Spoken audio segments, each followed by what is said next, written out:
Try to get everything. To gather my will. Okay, good. Let me close that. Alright, let's look at some stuff.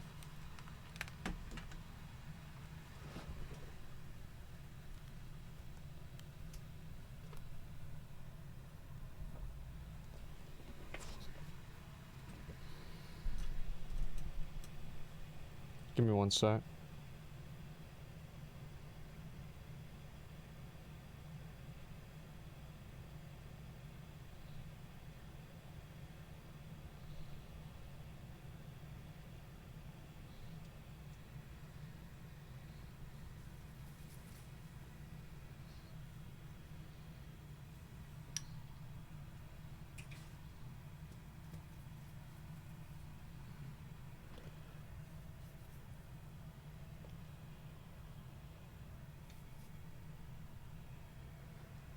Okay.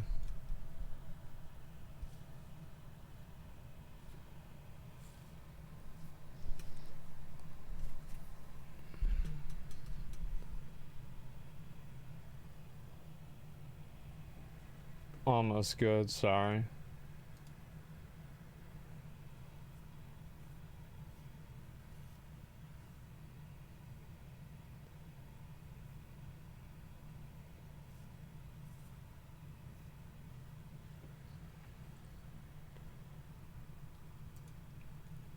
Okay, I think that's good.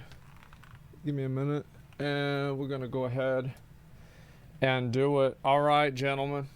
We are back. Let's go ahead and take a look at this shit. Alright, and let me change this. Okay. Just finished Realm Reborn, really enjoyed it, lovely experience. Yeah, it was a good time, man. Like, I remember everybody said Realm Reborn was gonna be bad. I didn't think it was. Okay. Just have mascara or something on? Yeah, I never really, I got some of it off. I didn't get all of it off. I don't really give a fuck. So let's see here. Let me go ahead and get this shit open, and we're gonna take a look at it. I quit the league. Oh, fuck. Yeah, that's not a surprise. Let's see. And I'm gonna go ahead and look at, where the hell is this? Oh, yeah. Here we go. Let me refresh this. Camera's out of focus. Yeah, I think that might be a little bit better. We're good now. If you don't take it off soon, all your eyelash hair will fall off. That sounds like bullshit. I bet that's not true. Yeah, like that just sounds like bullshit to me. Okay, so let me go back a look. Yeah, the Riot MMO. I guess I'll look at yeah, I guess I'll look at the Riot MMO thing first.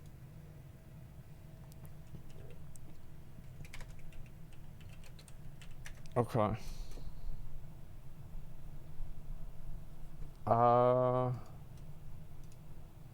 Where is the video? What is it? There it is. Races and classes of Riot's MMO according to the lore. Alright, so we watched the first one of these. It went pretty well.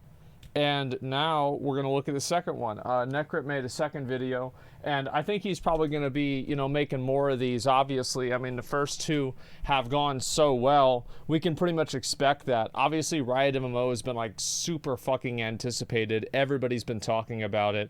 People are just going wild. Every time I watch a video, people ask me when I'm going to watch this video, and it's finally going to happen. Let's take a look at the Riot MMO races and classes. I'm kind of curious to see what this is going to be, honestly. Well, oh, I'm back. Last time we had a look at the world of Riot's MMO, and we talked about how the overall world design has been done for a few years now. If you have no idea what League's universe is about, I would recommend watching that one first. Yeah. But now that we learned about the basics, we can dive into the other big MMO topic, the playable races and classes. When it comes to the races, just like the world, they are pretty much done. Over the years, the lore fleshed out the races of Runeterra.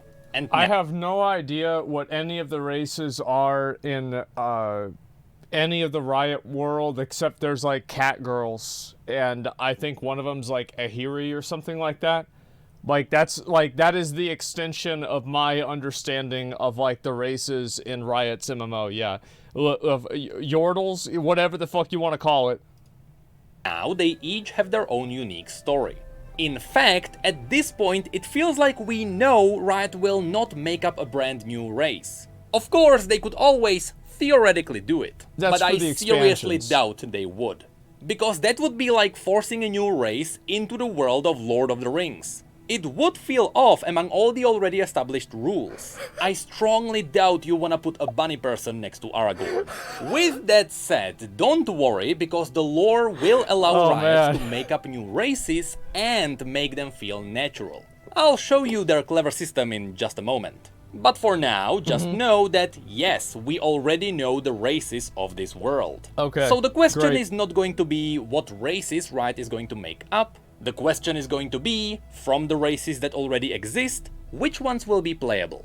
And perhaps more important... I do think that it's obviously like a super huge difference between like Middle-earth, Arda, Lord of the Rings universe, and Riot's MMO, because the fundamental of the Lord of the Rings universe is that it is finite. Tolkien is not making new content about Lord of the Rings, so this is something that's established, and like if you're adding new stuff onto it, it is fundamentally not being made by the person or like whatever made the original. So like if Riot is making new races and new content for the game, I think that's totally fucking fine, right? It's the same as like obviously Tolkien probably in like the first thing that he wrote about Lord of the Rings or like Middle Earth, he probably didn't have every single thing stated in that original book, and then he kind of fleshed out a little bit more of it as he went along. And I think that's probably what Riot will probably do as well. I think that new races are not really a bad thing.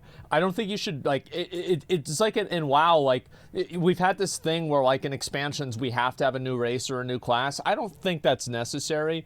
I think it's just, you know, add something like that whenever it makes sense for the lore. That's about all there is to it. But if they added new races, I don't think it really matters because they were the ones that originally made the content. That's what makes it different from Lord of the Rings, in my mind. Importantly, how will they be playable? Okay. You see, a few years back I released a similar video where we talked about the classes and the races together with TB Skyen. And today, I would not recommend you watch that video. Back then, I was still clinging onto the idea that faction-based MMOs were a good idea. It worked. So he didn't play Classic WoW at that time. Yeah, I think that's probably true. Faction-based MMOs, like, it's just... I think that in a lot of cases, it depends on like how much influence which faction you're on really has, and if the game has any counterbalancing systems to like offset too many people playing on one faction. But I don't think faction-based MMOs are like fundamentally bad. I just think that they're bad in 95% of circumstances. It worked for WoW, and it worked for my guilty pleasure, WildStar. Unfortunately, what I didn't know is that merely a year later, the idea of faction-based MMOs would crumble to dust. That's because... Well, it's also, I think that that's the thing, is like people go and they play Final Fantasy and you don't have that barrier to entry. And like now you can play, like there's data center travel now, right? So like you can just go play with anybody you want whenever you want to play with them. And it's like, if one game has this and the other games don't have this, everybody's like, well, fuck this, I want to play with my friend. That's all there is to it. And like...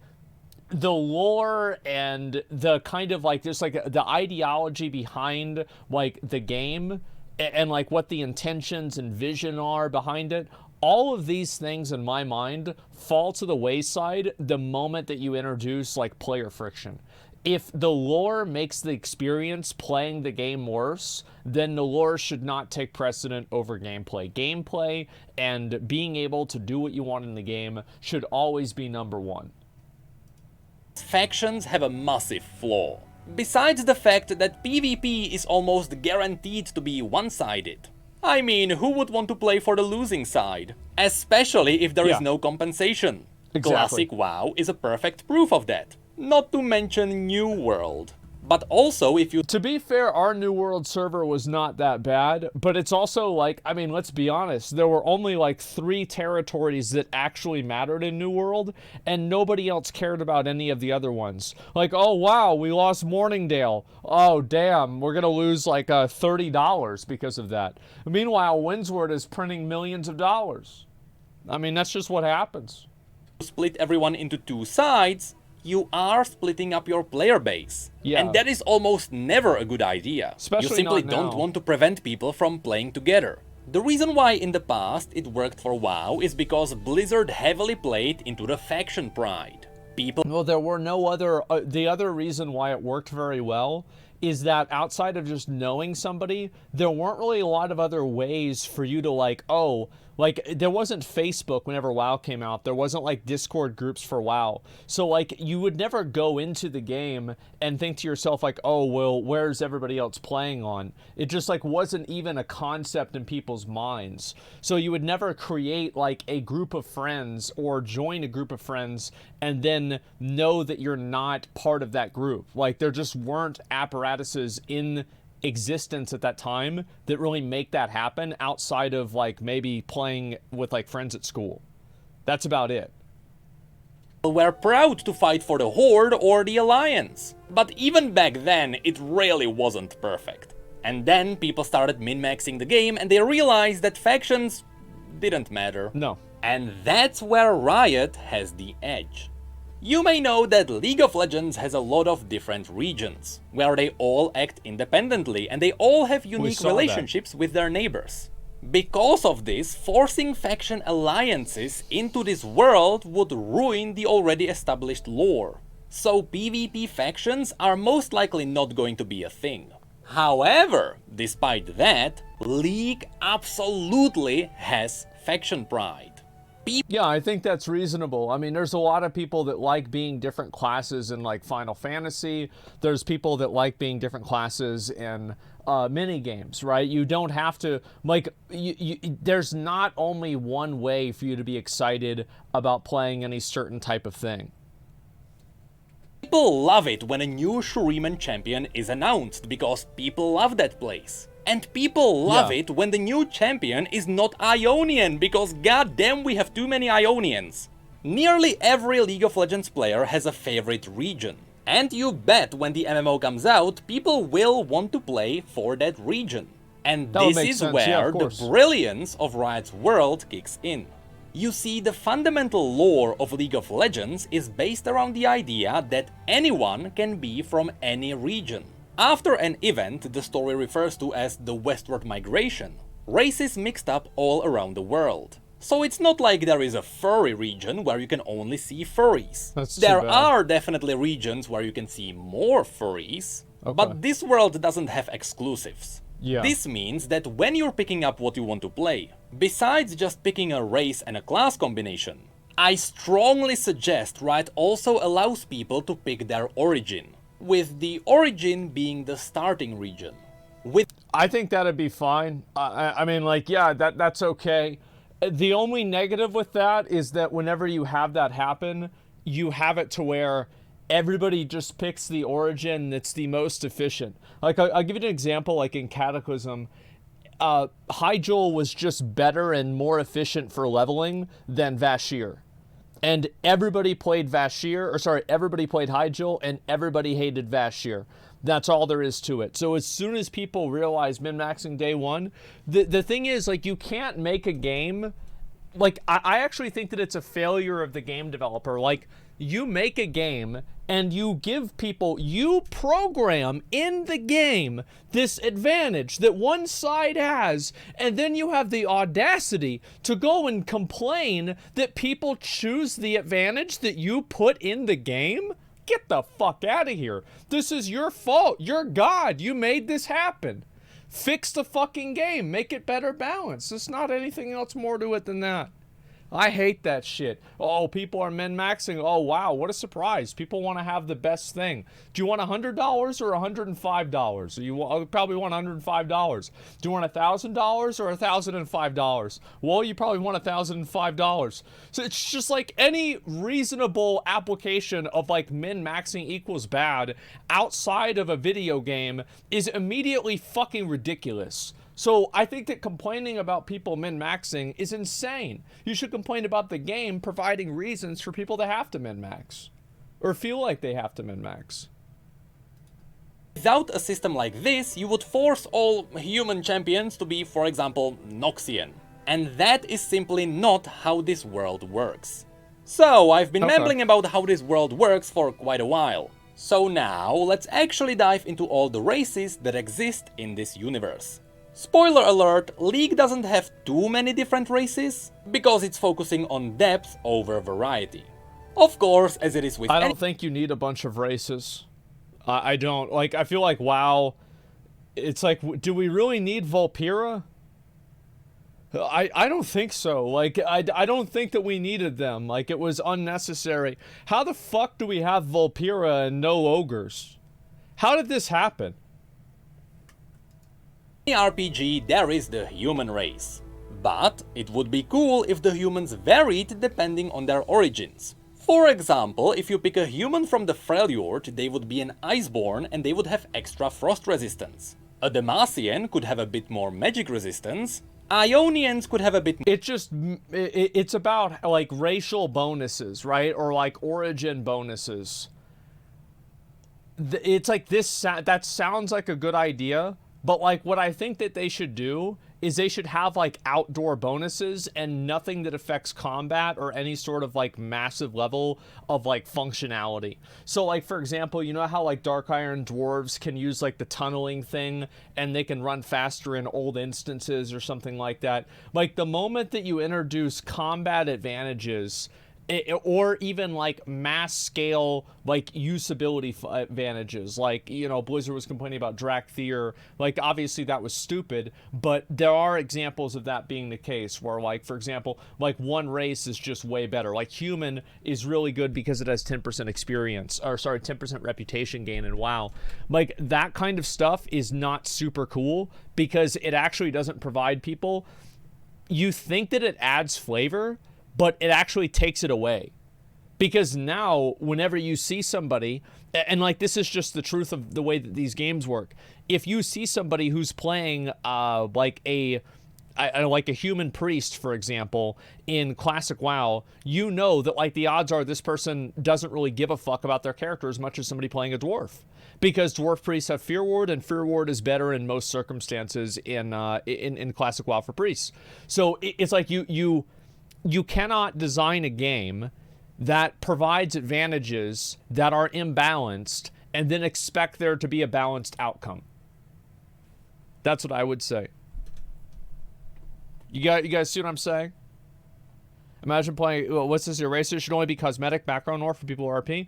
No, I disagree with that. I think that, like, for example, like Tauren, you could have, like, you know, I think Tauren can do herbalism faster, right? That's fine. Who gives a fuck? Herbalism's not really a tremendous advantage that people get. Like, yes, it is better, but, you know, it's not that big of a deal.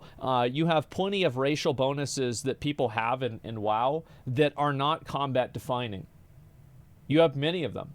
So this isn't something that's impossible. It's very easy to do.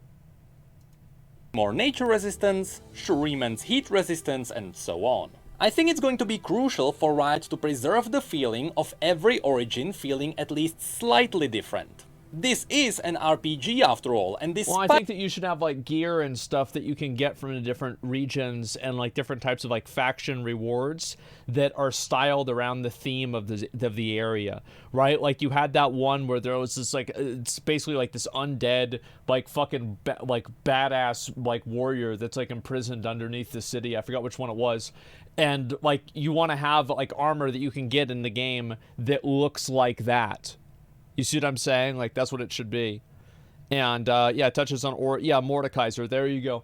Like, that's cool. I don't think that you need, like, specific types of, like, things that you can only get there. But it should be more of a cosmetic choice in a lot of cases. I know that there are people bringing this up. Yes, I think I still do stuff. I don't know how to get the rest of the black stuff off my face. I tried. I washed it off last night, but it just hasn't all come off. I did a cosplay stream last night with Amaru and Jessica Nigri, and they dressed me up like a girl, and so I still have a little bit of the eyeliner on. So yeah, that's where we're at. Despite the fact that balancing is usually a big issue, I strongly believe these RPG elements have to be preserved. But if Riot is afraid of people min-maxing the game from the very beginning, well, you can't be. It's not about being afraid of it. It's just this is what's going to happen. Like it's just what's going to happen. if there is a way to min-max, people will min-max. Like that, and it's not the player's fault. Everybody will do it if they think that's the effective way to do it. Like, it's just like, embrace it, acknowledge it, and plan for it. Because if you're not embracing, acknowledging, and planning for it, all you're doing is setting yourself up to fail. Focusing on the origin stat with the most value, Riot can always do the safe thing and only give each origin different customization. In the Freljord, people tend to be more pale, with lush beards and Nordic tattoos all over their bodies. Sure. Shuremans have the classic dreadlock style. People from Bilgewater have the pirate crew tattoos. Yeah. Piltovans are your fancy mustache people, and Ionians have the wild, untamed hair and beards. So even I think it'd be cool if, like, you do like the racial quest line in that area, and you're able to unlock certain customizations. You know what I mean? Like, that would be cool.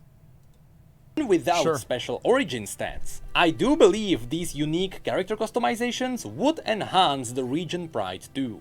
So that's what humans would be about. Pretty versatile and nothing too special in an RPG world. So now let's have a look at the more unique races. Okay. After humans, the second most spread out race are the Vastaya.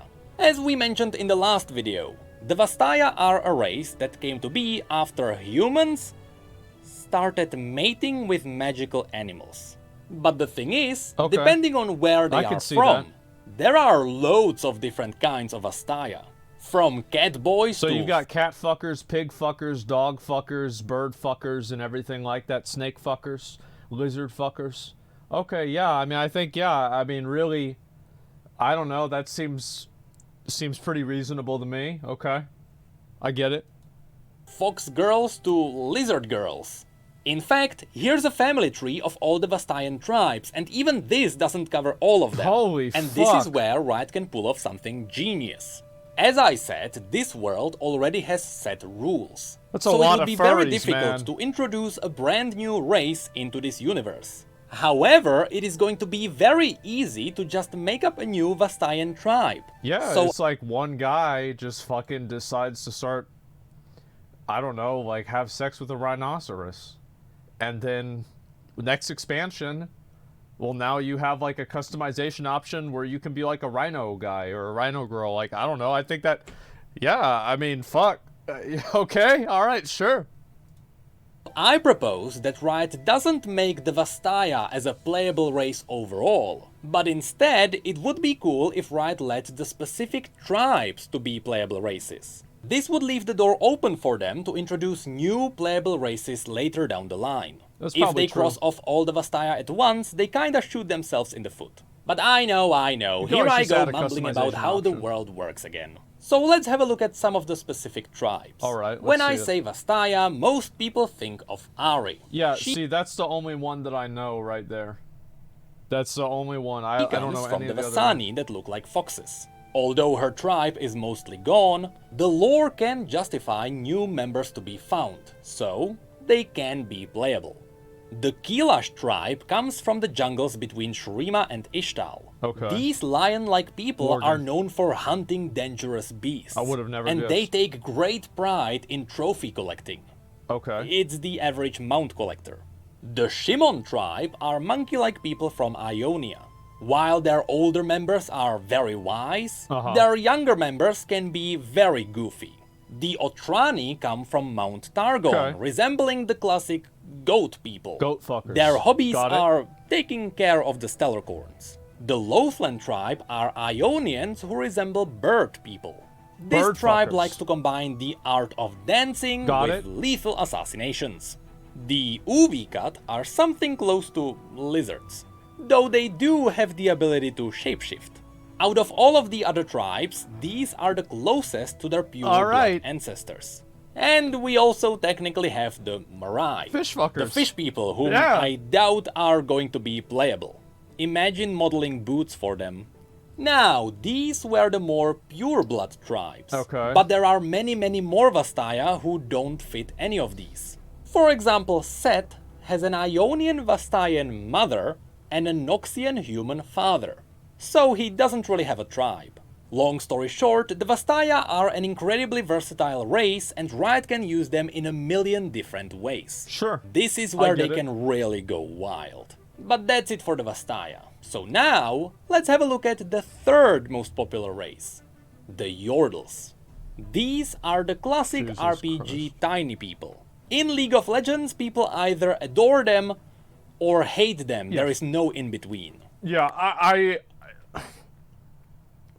I think it's like they always kind of annoy me a little bit, but these don't really seem that annoying overall. If you put all of them into context and it's like which ones do you hate the most, it probably wouldn't be these. Kinda like those guys. They're not that bad. But not those guys, everyone hates them. There is Gnomes, yeah. no doubt in my mind that Yordles will be playable, even though they have an interesting catch. Oh, You 100%. Like, obviously, people like playing, you know, the little cute characters like this. Oh, every fucking game. How many girls, like, have a character that looks like this? You know what I mean? See, unlike all the other races on Runeterra, Yordles 100%. are immortal. They are essentially modes of magic that come from a hidden magical realm Oh, that's known cool. as I like Bandle that. City. Okay. And because they are made of magical essence, when they die, we don't really know what happens. But we assume they return to the Bandle City and there they respawn. Yeah, With that said, obviously. the lore suggests that maybe Yordles can die, but they just can't die of old age. But let's ignore that, that's a massive rabbit hole. So, you know, when it comes It's to like gameplay, recycling. at least corpse running is going to make sense for them. Now, because Yordles are immortal, in most cases they are always happy and cheerful. Even their home realm is very colorful because of that. But then there is also Vex, a Yordle champion who has recently been added into League of Legends, who gives Yordles an interesting perspective. What's this? You see, unlike all the other Yordles, Vex hates living. She hates the bright colors and the cheerfulness. You know, it's the average League player.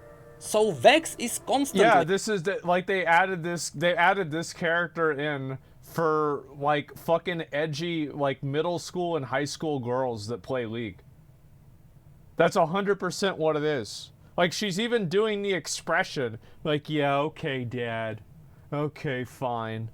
You know what I mean? Like, yeah, happiest League player, something like that. Yeah, the hot topic shit. Yeah, exactly. in deep depression and agony. All she wishes for is to leave this world, but she can't, because Jesus Yordles Christ. can't die. Anyway, just like all the other races... Again, I love stuff like that because it's actually, like, as I said, I feel like so many fantasy stories are written by fucking pussies. They never touch on any interesting topics. They never have anything where the bad guys ever win. It's always the good guys are the good guys, the bad guys are bad, the bad guys want to be bad because they are bad, and then they lose. Oh, wow. What a great fucking story. This is so interesting and compelling. I can't believe it. Holy fuck. Like, it's like these people have no fucking sense of adding a morally gray character into a story without having it have some kind of fucking parallel to their real life politics. I hate it. It's so fucking reductive and boring. Yordles can be yeah, found true. all around Runeterra. Pussy There is boys. Poppy in Demacia, Colette in Noxus, Kennen in Ionia, Rumble in Shurima, and so on. Yeah. But now, Okay. so far we have only covered the races, which I'm pretty sure will launch with the MMO. That's the goat The fucker. humans, the Vastaya, and the Yordles are the core of this world. Black Mage. So now we are diving into the races that still exist in this universe. But it's going to be up to Riot if they make them playable. First of all, there are the Minotaurs. The Minotaurs are different from the Vastaya because they don't have magical ancestors. They are just a standalone race. Originally, the Minotaurs controlled the mountains south of Noxus, but because Noxus is Noxus, I mean, how do you get a Minotaur? I mean, you just do the math. So basically, correct me if I'm wrong about this.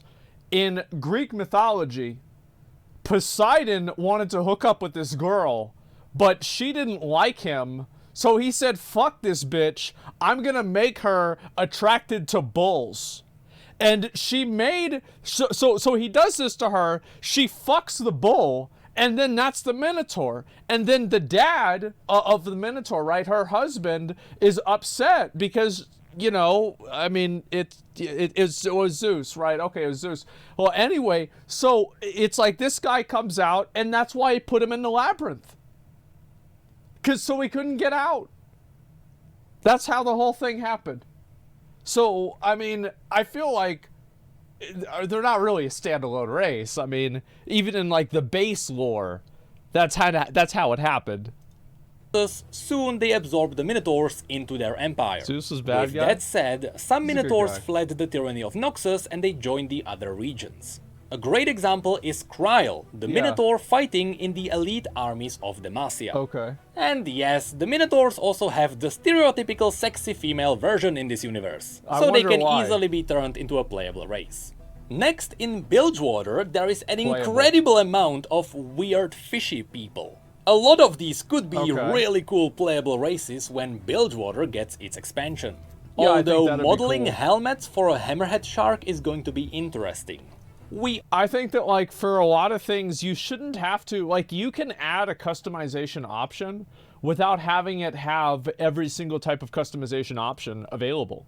Like, for example, whenever you play an undead, the way armor looks on an undead doesn't look the same as it looks like a human or like a dwarf or something like that. And it's like, even in a more extreme example, you have like mechanomes. Mechanomes, I mean, fuck. Like, you can't even transmog some of the armor slots. Also, can't forget about the trolls. Previously, I showed you the ice trolls, but there are also the sand trolls. And here's an interesting fact for League veterans. We have never seen a sand troll, but because of Ezreal's adventures, we know they exist. They should be around Icathia, which is where Jax is from, who also has 3 fingers, by the way. So it is extremely likely that the mysterious Jax is a sand troll. Yeah. Regardless, the majority of trolls are united under Trundle, the self-proclaimed Troll King, who is fighting in the service of Lysandra, who is a baddie even though she is morally right. So since the majority of the trolls are our enemies, I doubt they will be a playable race.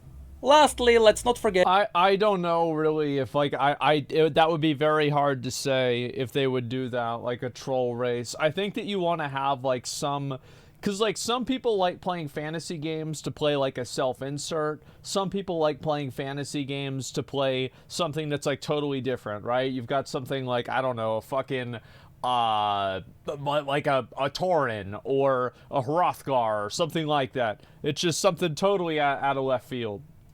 that this universe also has Yetis. Fun fact, before everything got frozen, the Yeti civilization was very advanced. They even had their own technology based around magic.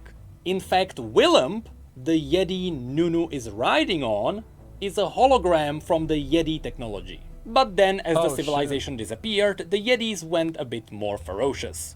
So no, they won't be playable either.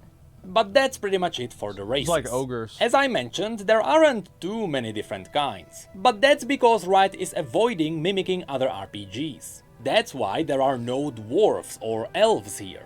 Runeterra is simply trying to be unique in every way, and so far... I don't think they should worry about that too much. I mean, the fact is, like, everything is always derivative of something else. There's always going to be some kind of thing that somebody did before that's exactly like what you're doing now. I mean, fantasy, and also, like, I mean, pretty much every type of fantasy has Tolkien DNA. I mean, like, let's be honest. So, like, I don't think that's a bad thing either. It's just, you know... So, like, if they added dwarves or elves or something like that, I don't think anybody would really give a shit. I don't think that's a big problem. It is working. Now, I also have seen some people asking if Darkin will be playable. To which I have to say, that's like asking if you can play as a god. The Darkin are a corrupted version of the Ascended God Warriors. A single Darkin can annihilate an army of 1,000. So In it's like fact, a Death Knight. the Darkin known as Aatrox is the only being in existence that managed to kill a celestial god. He stabbed someone wielding the power of the aspect of war so hard, the aspect of war died. So no, I don't think Darkin will be playable. Okay. Anyway, with all the races hero covered, class. assuming Riot is going to use the origin system, this is what the playable races could look like. Humans are versatile, they are everywhere, there is not much to mention there. When it comes to the Vastaya, the common tribes can easily appear in Noxus, Piltover and Bilgewater. These are the regions open to everyone. On the other side, the Vastaya are closely linked to spiritual magic, so you will hardly find one in Demacia, since it is a firmly anti-magic region. And somehow, not many Vastaya were ever mentioned in the Freljord, so Riot doesn't have to force them there. But then we have Shurima, Ionia and Targon. Assuming these would be saved for expansions, they could be used to introduce new playable races. Since I doubt all the newcomers remember the names, the Kilash, Lothlan and Otrani are the lion people, bird people and goat people. Yeah, let's when it comes to the Yordles, as I mentioned, they can originate. Yeah, it's like everybody like, yeah, what's it really called? Like, oh, it's the goat guys. Yeah, I know you. From anywhere, but they do avoid the Freljord and Targon because of the harsh climates. And yes, I know there were some prehistoric Yordles in the Freljord, but after it got covered in ice, they disappeared. Yeah. And lastly, the Minotaurs can be found in Demacia and Noxus. But it does make sense for some of them to flee to the Freljord, and others to travel to Ionia during the invasion. With all of this said, remember, this is just my decently educated opinion. Since the races are pretty much mixed up all over Runeterra, Riot could also lift the limitations and let every race start in every region. And that might be a better idea. Like that's one of those things where that's probably a better idea for the game, even though the other thing would be a better idea for the lore. It gives the world less identity. Really? How do you measure identity? Because I measure not being able to play with your friend on the character that you want a lot higher than some ephemeral idea of identity. Oh, it's identity. I don't give a fuck. Like, this is... No, I'm not going to take that seriously at all. The game sucks. If you can't play the game the way you want to play the game's bad. Identity, the world feel, all of this is just bullshit. I have to go AFK for like 2 minutes. I need to use the bathroom. And then I'll be back, okay? Give me 1 second. Gameplay is king. Gameplay is always king. That's the only thing that matters.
I'm back. Sorry about that, guys. I had to take a shit. Okay.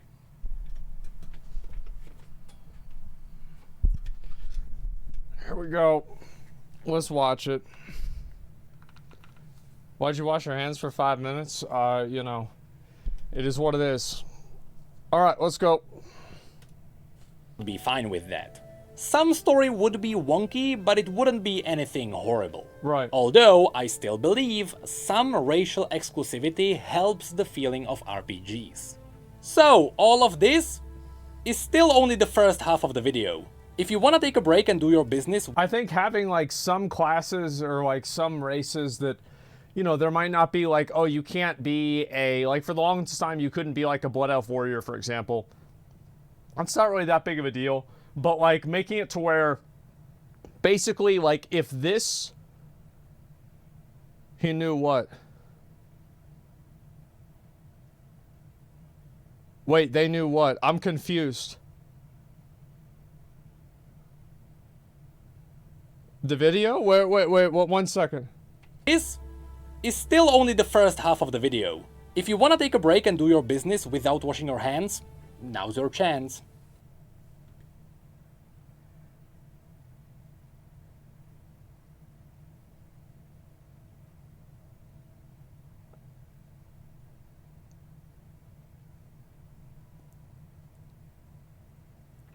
Wow. I actually don't... I don't know what to say. I legitimately don't even know what to say. Wow. Fuck. This program will continue in 5 Plan seconds. I must have watched it ahead of time. Of course. This was a tactical Did you wash your shit. hands? Okay, so far we only covered the races, which was definitely still the easy part. The much more difficult What's parts that? are going to be the classes. This Okay. is where Riot is facing a great challenge. Partially, it's because there are inherently no wrong answers when it comes to designing a class system. You can really make anything work if you put some thought into it. But more Yeah. than that, Riot is challenged by the setting itself. League of Legends currently has over 160 different champions. They each have unique abilities and together they can define about 40 different classes. I counted them myself. From these, Riot has to pick only a handful to be playable, which means the majority Not of the necessarily, because you can have specs as well. Like every warrior, for example, in most games does not play the exact same. So like, for example, like you can spec into different things and different things can be useful in like their own way. So yeah, I don't think that's necessarily true. I do think that they should stick to, like, you don't want to think too far outside the box. Like, there's a reason why there was a box to begin with. And I think that, you know, you don't want to, like, try to, like, reinvent the wheel, like, go with, like, the traditional, you know, warrior, hunter, paladin, etc., and then come up with some of your own, like, cool flavor classes on your own. Like how, you know, like, Warcraft has Death Knights and monks and stuff like that. classes won't make Or it druids. in, and people who love those classes will be disappointed. Yeah. Thankfully, I'm not a designer, so instead of Yeah, you know, it's not your problem. And yeah, also, like, you could also, like, whenever World of Warcraft came out, everybody wanted Death Knights.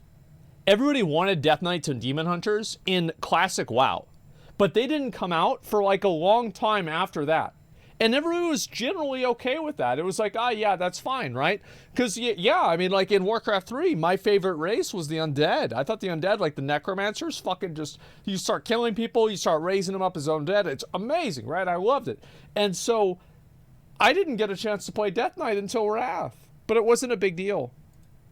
trying to figure out how to make this work, I'm going to show you all the cool, unique classes this universe has. We got Leonidas. And again, because region pride is a big part of this universe, you'll see that some of these are tied to specific regions. Okay. But not the warrior. That one is different in every single region. So let's start with that. Right. The warriors in this universe provide a unique challenge on top of the already difficult decisions.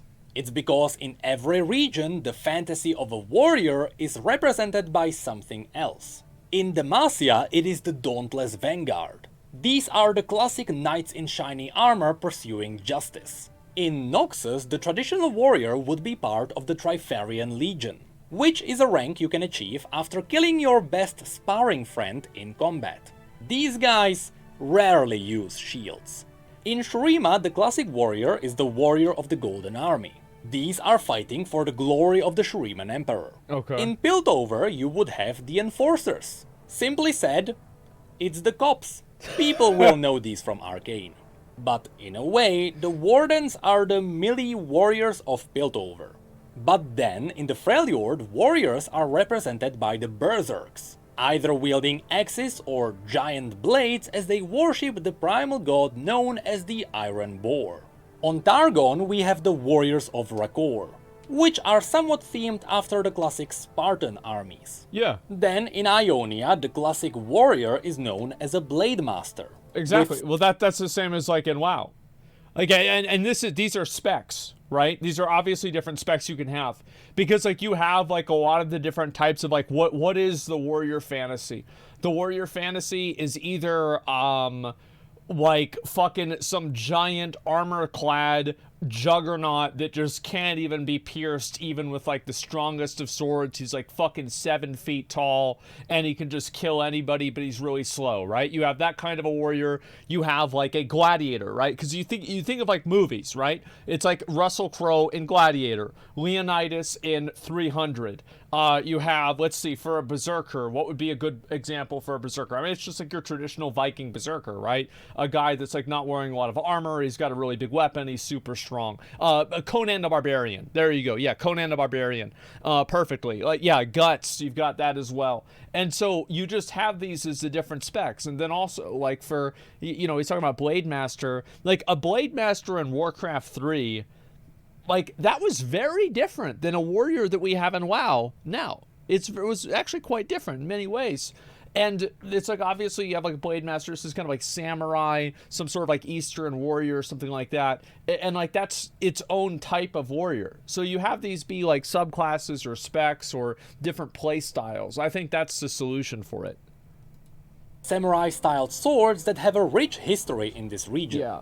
Also, there are the Vuju Blade Masters, which are on a totally different level. The Vuju technique is so powerful it was forbidden from using it in combat. The TLDR version of the story is that when Noxus invaded Ionia, Master Yi obliterated entire Noxian legions on his own.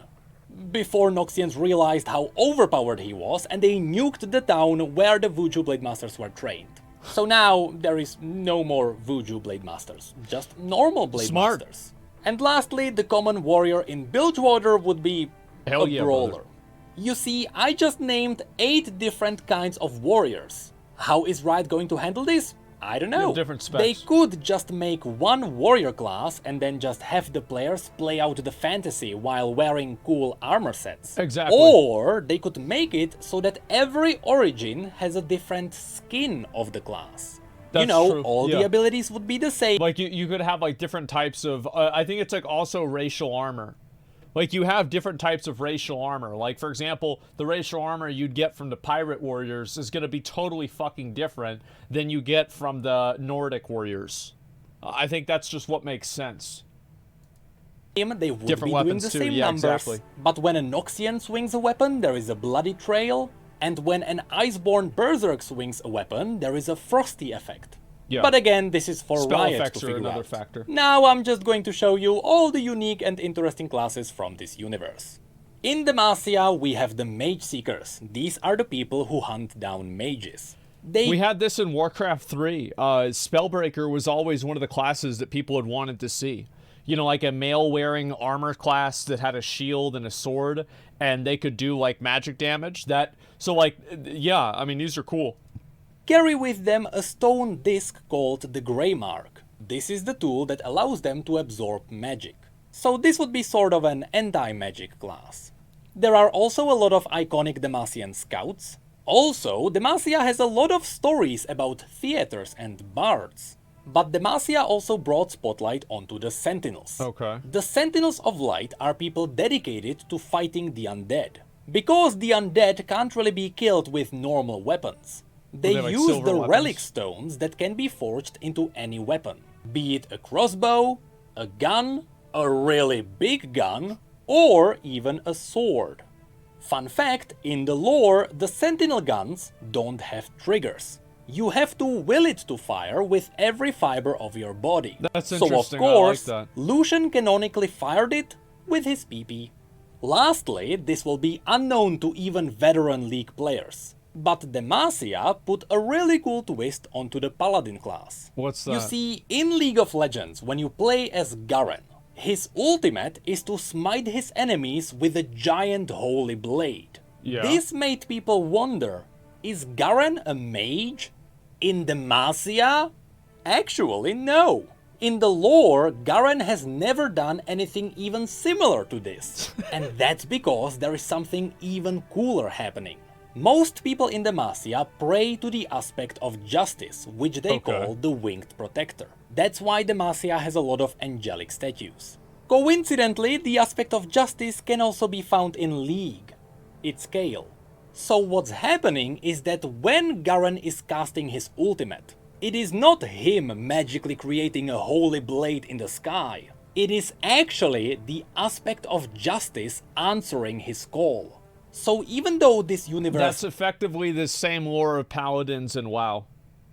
Is like they don't really cast magic, they channel it, and like it's channeled through them. They're not the actual... They are not the genesis of the magic themselves. They're more likely a conduit. Doesn't really have a paladin class, which would be casting holy spells.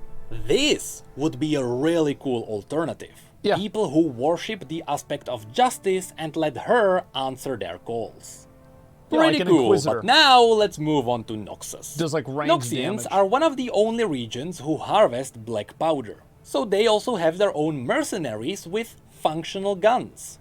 In Noxus Cool. you can also find a lot of demonic cultists, so I would expect a warlock or a demon summoner, and they also have a few renowned assassin guilds. Yeah, and makes the sense. most unique of them all, Noxus also has a circle of hemomancers, people who follow Blood Vladimir, magic?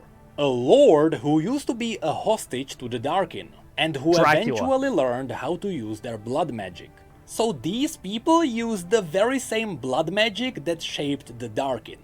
Then in Shurima, we may find... Yeah, again, we have this in WoW. Like, blood magic is very common in, like, you know, fantasy games, etc. I think that's badass, especially whenever you have, like, because you can create, like, interesting mechanics where, like, the player can damage themselves in order to do something, like, more powerful or whatever. I think that's cool. Like, as long as it's not broken or overpowered or something like that. Like, thematically, it is a cool idea. Arcane mages. Like Seal of Blood. These people follow Xerath, the most powerful mage on Runeterra, whose body has been reduced to nothing but arcane energy.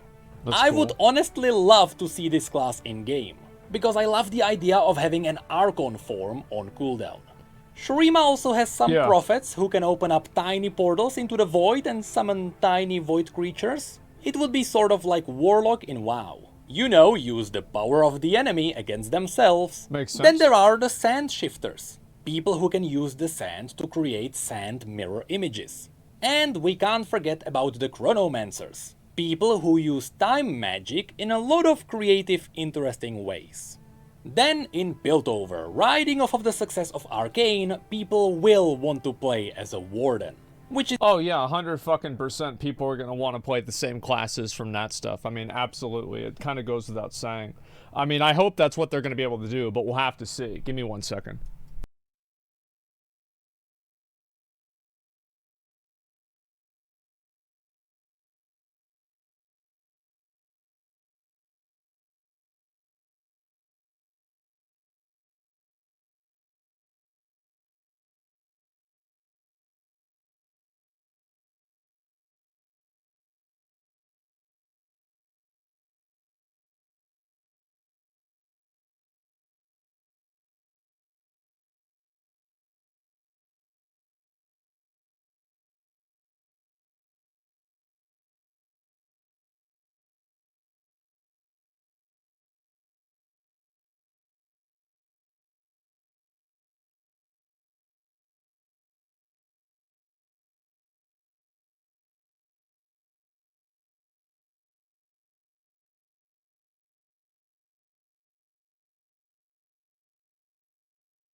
Excuse me, gentlemen. Dylan and his wife came by. I was talking to them a little bit, and so that's why I had to AFK for a couple of minutes.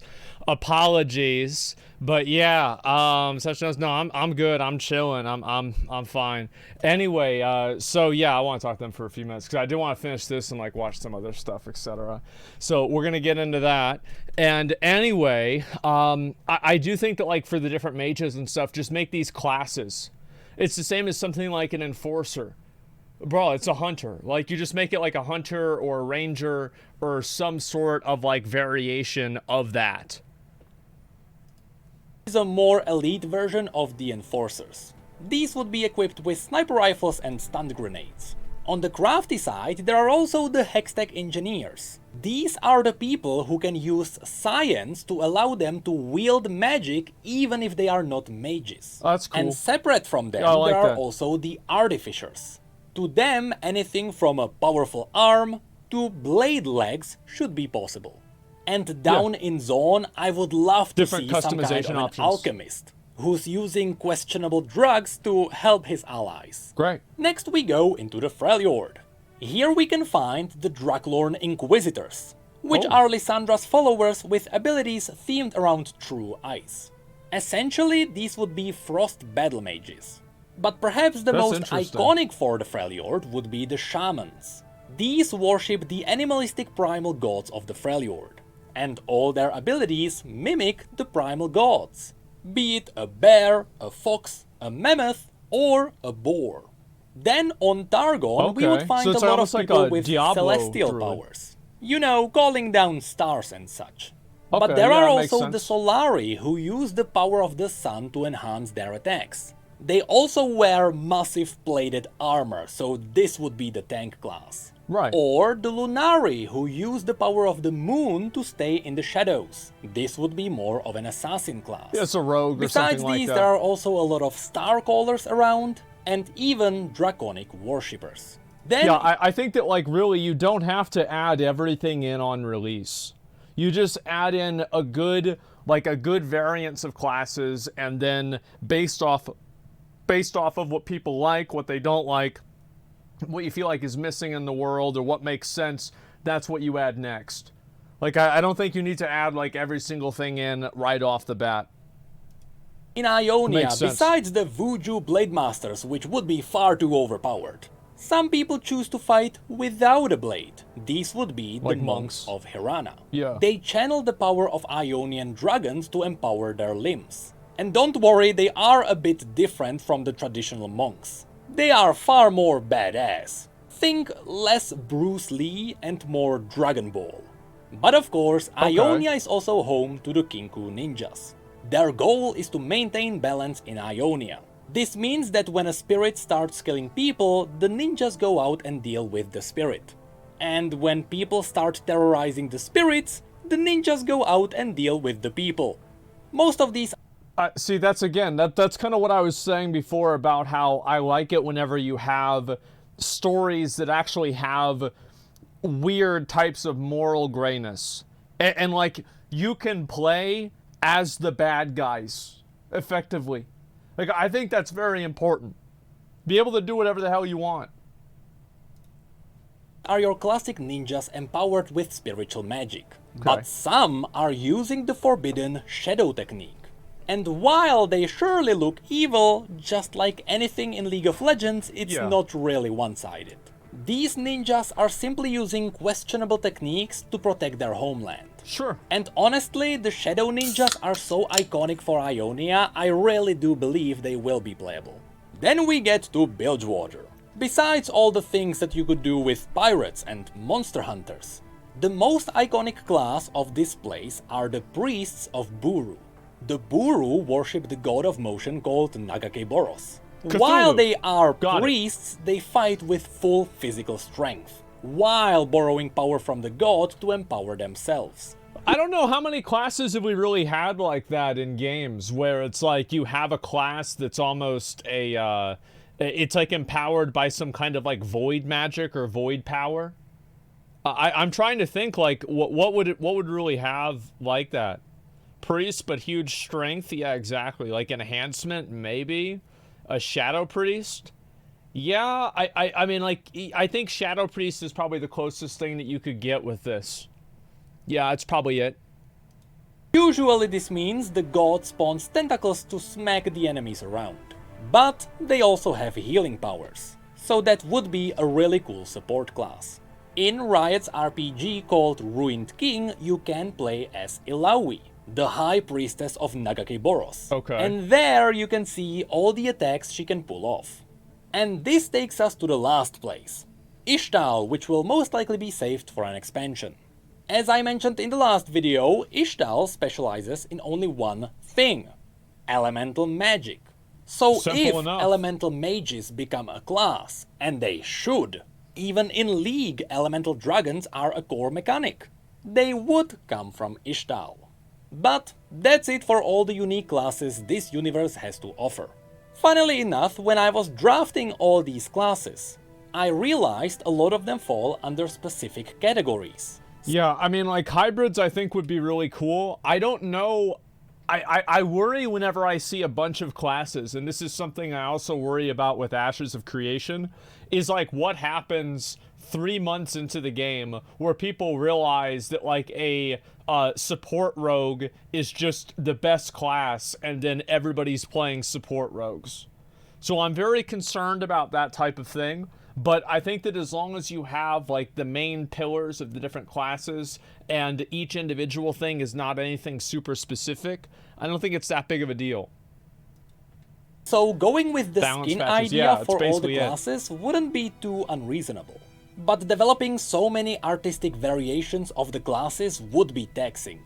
Yeah. So overall, I believe Riot should not care about disappointing some players for not including their favorite class. With so No, I think that's very important. It's like, again, like Warcraft 3. Like, you don't have a... So like, you think about what are the Warcraft 3, like, heroes? You have, obviously, like, the Farseer. We have that with the Shaman. The Mountain King is pretty much a warrior. Death Knight didn't happen until, like, 5 or 4 years after the game came out. Priestess of the Moon, we still don't fucking really have a Priestess of the Moon. What are the other ones? Witch Doctors. Yeah, we don't really have a Witch Doctor either. Demon Hunters took forever. Chieftain, we still don't really have a Chieftain. I mean, like, that's like a mix between a shaman and a warrior, maybe. And that's about it. Blade Master is a huge one. So Warden, yeah, there's another one. Yeah, we don't have Warden either. I think they added that in the expansion, Frozen Throne, right? So this is exactly what happened with World of Warcraft. And people had wanted the other classes, but I think everybody realizes it's like you can't have everything. It's just what makes sense. many options, it's going to happen anyway. Blade Master's like Instead, warrior? No, it's pick not. a couple of classes that very simply make sense for you. You know, a Blade Master here, an Arcane Mage there, and just have fun.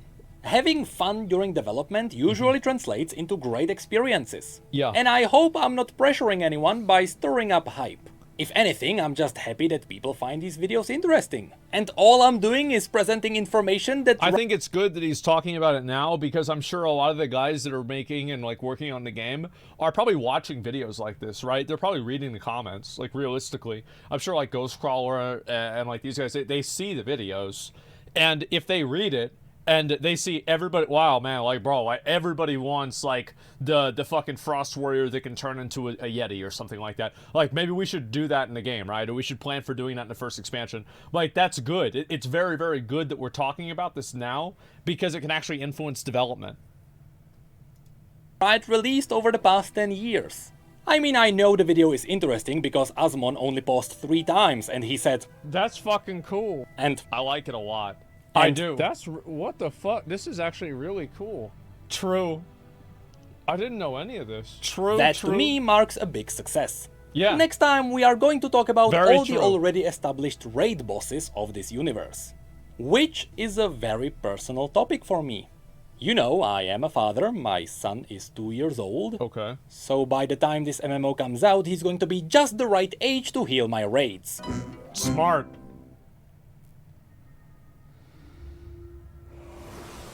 I think this is cool, man. Like I am. I think this is badass. I'll say it again, like he said in the video. This looks good. I mean, I think that they shouldn't try, like, don't try too hard to make any one thing work. If something's not fitting in, then just don't do it. Or, like, wait until you have a way to do it. The same as, like, Warcraft took forever to do Demon Hunter. But I will say, World of Warcraft Demon Hunters are fucking awesome. They play exactly the way that I would expect a Demon Hunter to play. So yeah, I mean, like, yeah, they're fucking great. So, like, just make sure if it's not perfect, don't do it. With, like, a lot of these, like, really abstract, like, crazy classes, like a Chronomancer. Okay, what do Chronomancers do, right? They change time, they can reorient things, they can reverse wounds, you know, something like this. But, like, if you feel like it doesn't fit into the game, don't do it. I think that's the smartest thing to do in general. And the guy who designed Demon Hunter is a go to dev. Yeah, he's a fucking genius. This is really good. Even monks were very good. I think that monks, in a lot of ways, like, if you look at the abilities that monks have, monks did, I think, fill in the class fantasy of what is a monk really supposed to do. Now, I think Demon Hunter, I mean, I'm a Warcraft 3 player, so Demon Hunter is my favorite.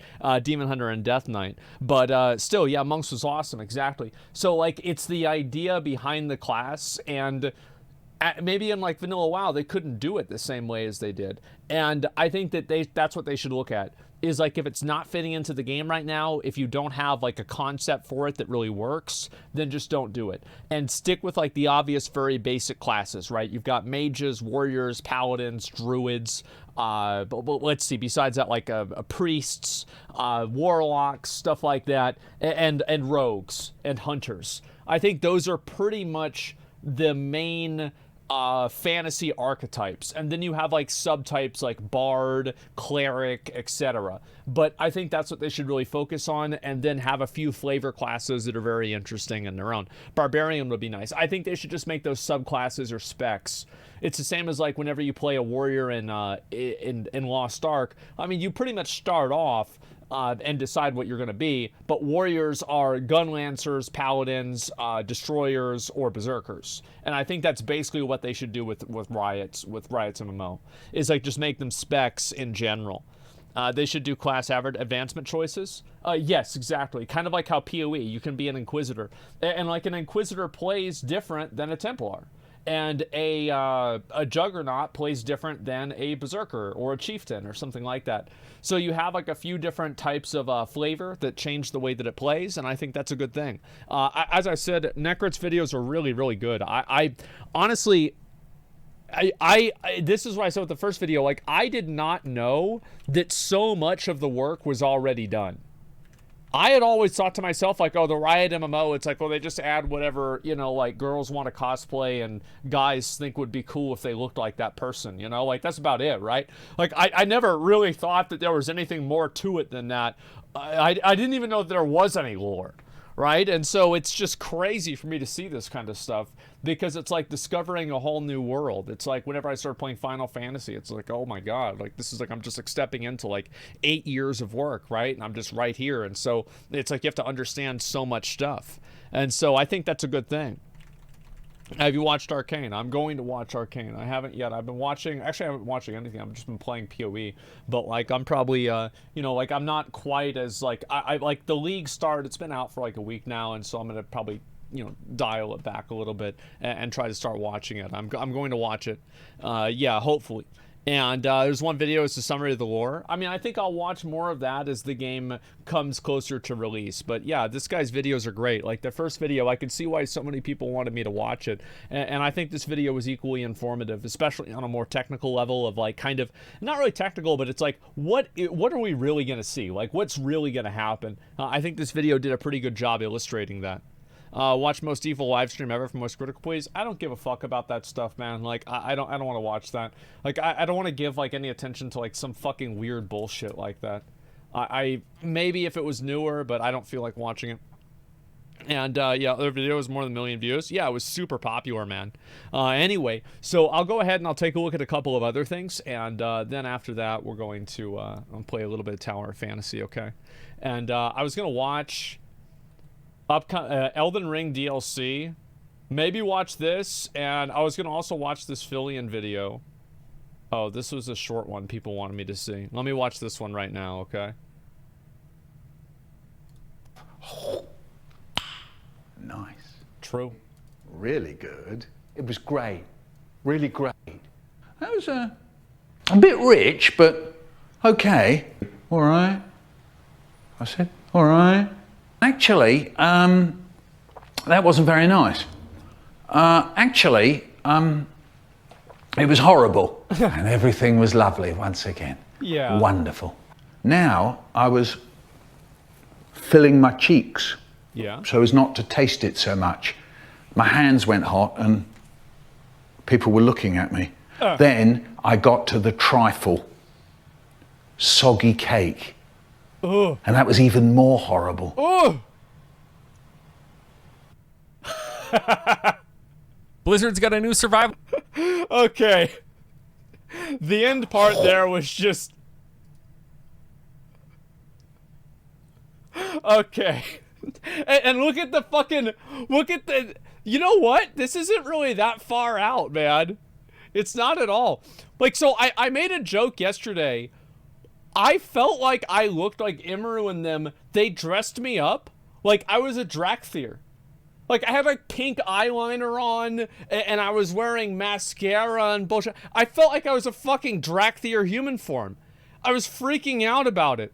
It was so stressful. No, you look better. Yeah, because I didn't have a fucking a Klingon folds on my forehead for no reason that you can never remove. But other than that, I mean, you know, it's pretty much about the same thing. And so, yeah, I think that's just about fucking right. Okay, I see why people wanted me to watch that. That was funny. Holy fucking shit. Okay, let's go back over. We will watch, you know what? We're going to watch the live streaming is a dystopian nightmare because I want to. And then we're going to watch the Elden Ring thing, okay? Here we go. Live streaming has to be the most interesting form of content creation to study, at least for myself. Something about the dynamic between the viewer and the live streamer is so dystopian, it seems as if it's a problem of the modern world. I think a lot of people are under the impression that these relationships are one-sided, but I think as time goes on, we're starting to realize that it's a two-way street. In fact, it's not just the viewer getting some false sense of relationship from the streamer. Today Wait we're a gonna second. So it's too loud? Sorry.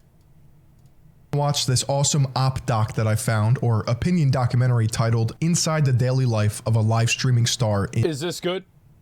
Is that good? Okay. in China. And even though you might have to read subtitles to understand what's going on, the cinematography and stylistic choices they used in this thing, it's insane.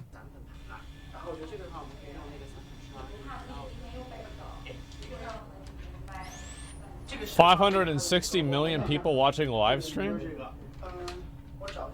Oh my god. First of all, the audience for live streaming in China is nearly double the population of people living in the US. Yeah. Agencies have emerged to recruit, train, and promote scores of new live streaming stars. Now, in theory, That's kind of what they do with K-pop, I'm pretty sure, too. Is they try to find these people and then they just kind of groom them in a way that they can just be like this perfect little version of themselves. sounds great. 你觉得有形状了吗？我觉得有，而且蛮好看的。你们觉得呢？ Off the bat, we get the sense that this streamer is dead inside.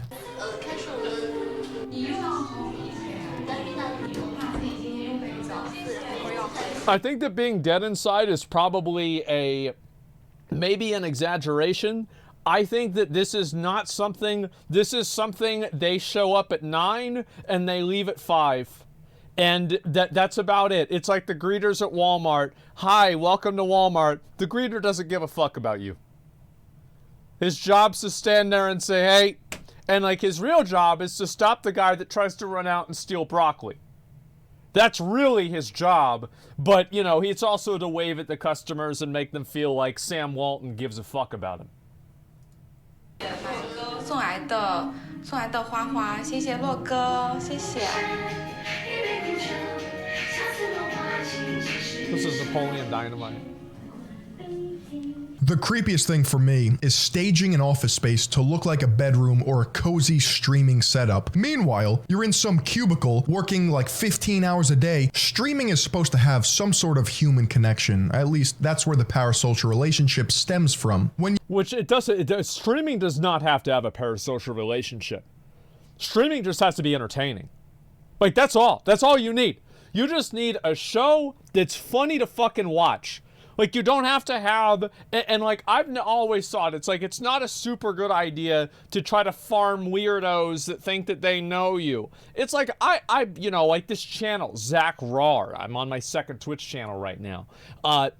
People call me Zach. It makes sense because that's my name on Twitch. On my second channel, it's my name on Twitter. I think everybody knows very regularly my name is Zach. But like people that go around and they call streamers that never fucking use their first name, they're like, oh yeah, it's Mike, or oh, it's Felix. Like, holy shit, guys. Dial it back a little bit. Please. It's problematic, man. It's kind of weird. Yeah, they do that. Like, XQC has that. Like, Soda Poppin' has that. Miz has that. I have that too, right? I'm not saying that, like, oh, these other guys are dumb and I'm not like them. Of course, everybody has these people, right? But, like, it's just that kind of attitude is very problematic. You stage an office space to I look think it's like weird. a bedroom. You're giving your viewers the false sense of reality, yet you're aware that you have to kind of lie. This tells me that these agencies are hyper aware of the fact that these parasocial relationships do exist, and they're Well, they're farming lonely simps. That's why every single person in the video is a girl. Like, let's just call it what it is. That's what it is. And I don't think it should be illegal. I don't think that it's bad. But I do think that it is that. That's what it is. manufacturing everything down to the set to give their viewers a false sense of reality. Of course, it's intimacy. Oh, look at that. Another one. What a surprise. 金河就是因为现在我们 And every single one of them is attractive. Like, I mean, that's the thing. It's like, I mean, just again, call it what it is. Like, farming this shit is so, it's so popular. 越发的想把金河做成那种一线的大主播，然后所以说我们现在对金河要求比较严。 Relatively high expectations of her. Oh boy.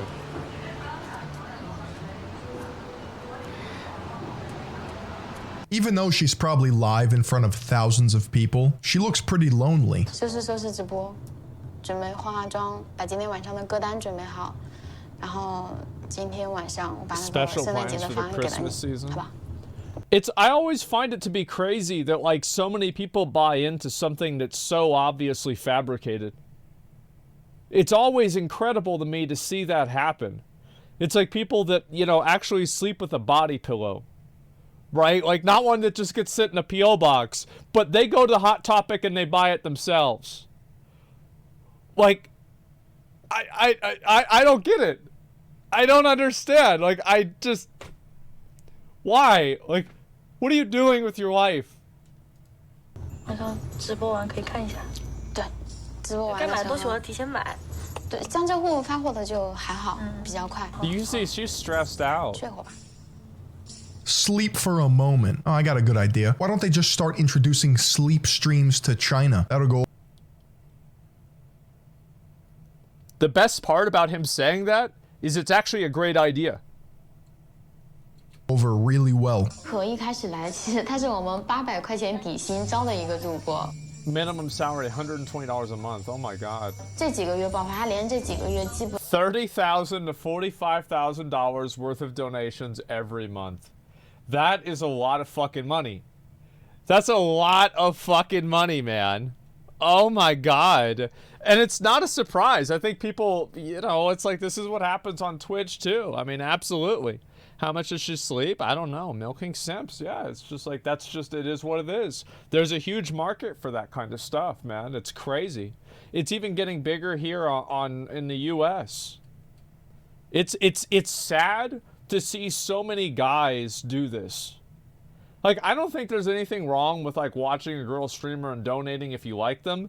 But I'm going to be honest. I do think there's something wrong if you're donating to a female streamer and you think that this is going to increase your chances of having some sort of potential relationship with them. Like, this is not healthy and it is bad. Like, it's unhealthy, it's fucking weird, and, like, I don't think, like, the girls, like, yeah, they make it to, like, oh, yeah, sure, but it's the guy's fault. It's your fucking money that you're putting in your goddamn credit card information making this fucking withdrawal. I don't want to hear about how it's her fault. This is not Sirens fucking convincing Odysseus to land his ship on the rocks, okay? You gotta fucking have some personal accountability. Stop being a goddamn simp and spending your fucking money thinking that you're gonna donate to a girl and she's gonna be your girlfriend. Grow the fuck up. Just buy her OnlyFans or look at the leaks on Google. Quit being a fucking loser.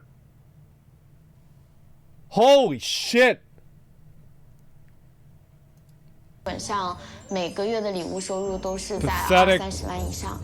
谢谢等待的800个玫瑰花，感谢等待。还有宝宝桃子也赶我们家了，麻将。 No, one of my darlings is here. 所有主播的主要收入来源 Generate from 是 direct 来源 donations 于 from 粉 fans. 丝他送的这个礼物。 Probably ads too. 哎，谢谢 Honey 的冷淡，谢谢。 Mr. 然 Wow, 后 what 经纪 surprise. I 公 could 司 have never 的 guessed this. 抽成，经纪公司的收入来源也是这个抽成。谢谢票票，谢谢谢谢。对呀，给我。 I understand that live streaming platforms all take a cut of revenue from their streamers, yet Yeah. something about this is just so strange. There's not like a Twitch employee in my closet ready to reach his hand into my pockets. She literally works in a cubicle in a building where they're all just like operating and moderating, just hacking into the That look like a bedroom. That looks like a bedroom. Yeah, exactly. I mean, they just do a solo and get much more money. I wonder why they don't do it. Well, it's because the agency probably takes like 10 to 20% and they make all the decisions for the person. The person never has to worry about their content. Like, imagine if, like, as a live streamer, you never had to worry about, like, what content you had to do ever again. You just had somebody who just immediately is like, all right, it's Tuesday. You're going to play Fall Guys for 3 hours. You're going to win the first 2 games, so, like, make sure you're on point for that. Afterwards, just kind of do whatever you want. Rage quit the last game. After that, you're going to react to a video of dogs. And then after you watch react to a video of dogs, we're going to run an ad break and you're going to do a sponsored segment. And then after that, you play World of Warcraft and ban people from chat. Like, that would be pretty fucking easy. Because you already know, like, it's like this is a job. It's like you're just clocking in. Yeah, you just clock in, you clock out, all right, we're done.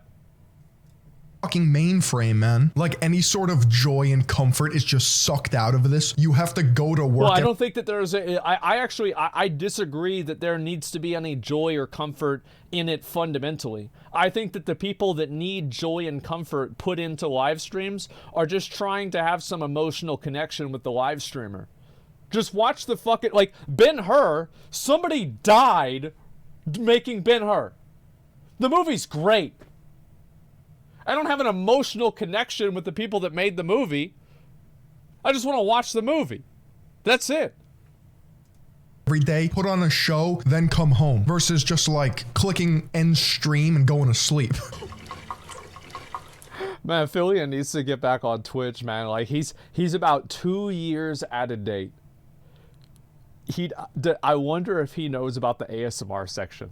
I bet he might watch my shit because I've talked to him before. Phillian is fucking cool, by the way. I'll link you guys this video so y'all can like and like give him a sub. But like, I wonder if he's seen the fucking ASMR section. Oh man, he knows? Yeah.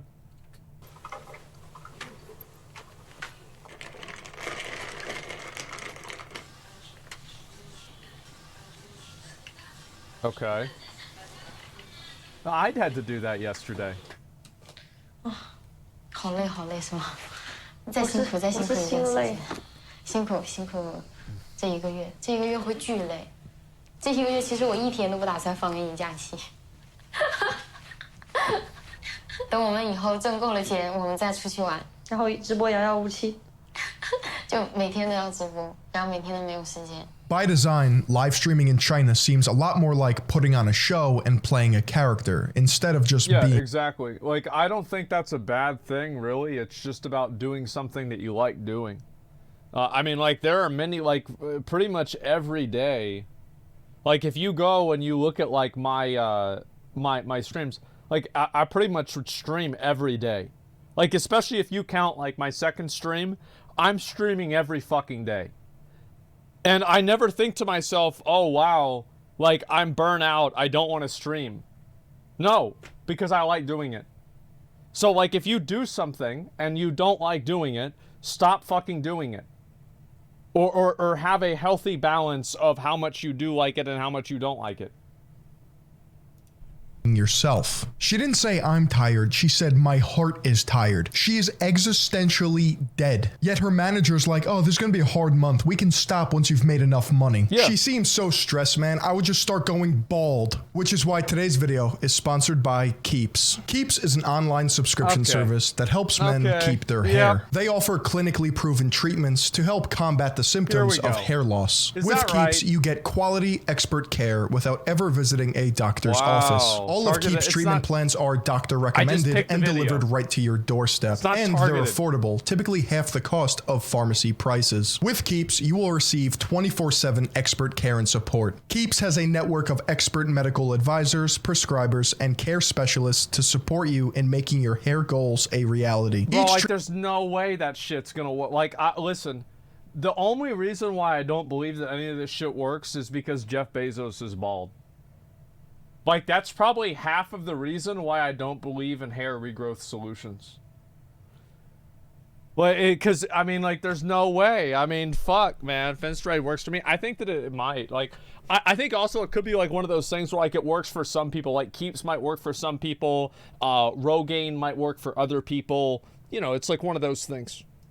Treatment plan also comes with 1 year of unlimited messaging, so you can connect with your prescribing doctor to talk about anything, anytime. Keeps offers routines that work for you. Whether you're looking to stimulate hair growth, prevent further hair loss, or just take better care of your hair, Keeps has you covered. Wow. In addition to clinically proven treatments, Keeps has an award-winning all-natural thickening shampoo and conditioner system. Rest assured that Keeps physicians will help you select the right products for your specific hair condition and hair goals. You can also easily subscribe to Keeps refill reminders so you never run low on the products you need to take care of your hair. Hair loss stops with Keeps. To get 50% off your first order, go to keeps.com/Philion or click the link in the description. That's KEEPS.com/Philion. And thank you to Keeps for sponsoring this video. Use a sponsor code? Yeah, exactly. 目前我们公司大约有200多名主播。那我们现在的流程是，新主播可能先到公司培训1-2个月，可能有的时间长一点的，可能3-4个月。然后呢，会在公司这20几个直播间里面进行直播，等到他出行。You know what this reminds me of, kind of, is like, you know those farms where they just, like, breed animals? Like puppy farms and stuff like that? This gives me the same general vibe. 定个出行之后，他们就可以拿着设备回家直播。Everything is min-maxed. It's all about profits and maximizing how much money you can squeeze out of your viewers. It's just. I mean, I think people here do that too. Everybody, like, that's just what people do if they're trying to make a living, right? I mean, like, it's about, I think that the main thing that I find problematic about it is that it's selling this, like, false thing. It's completely disingenuous, and it's intentionally disingenuous. It's like people can, like, I can dislike it. I don't think it should be illegal. I don't think they should have to stop. I just don't like it. Disgusting. They're all just hamsters in a wheel powering this giant cog, this machine of live streaming that just sucks the joy out of life. It's accelerationist to the max. Would they teach him TikTok dances? You need to look as adorable as possible. Oh yeah, do the cat. Ooh, be a kitty cat. Oh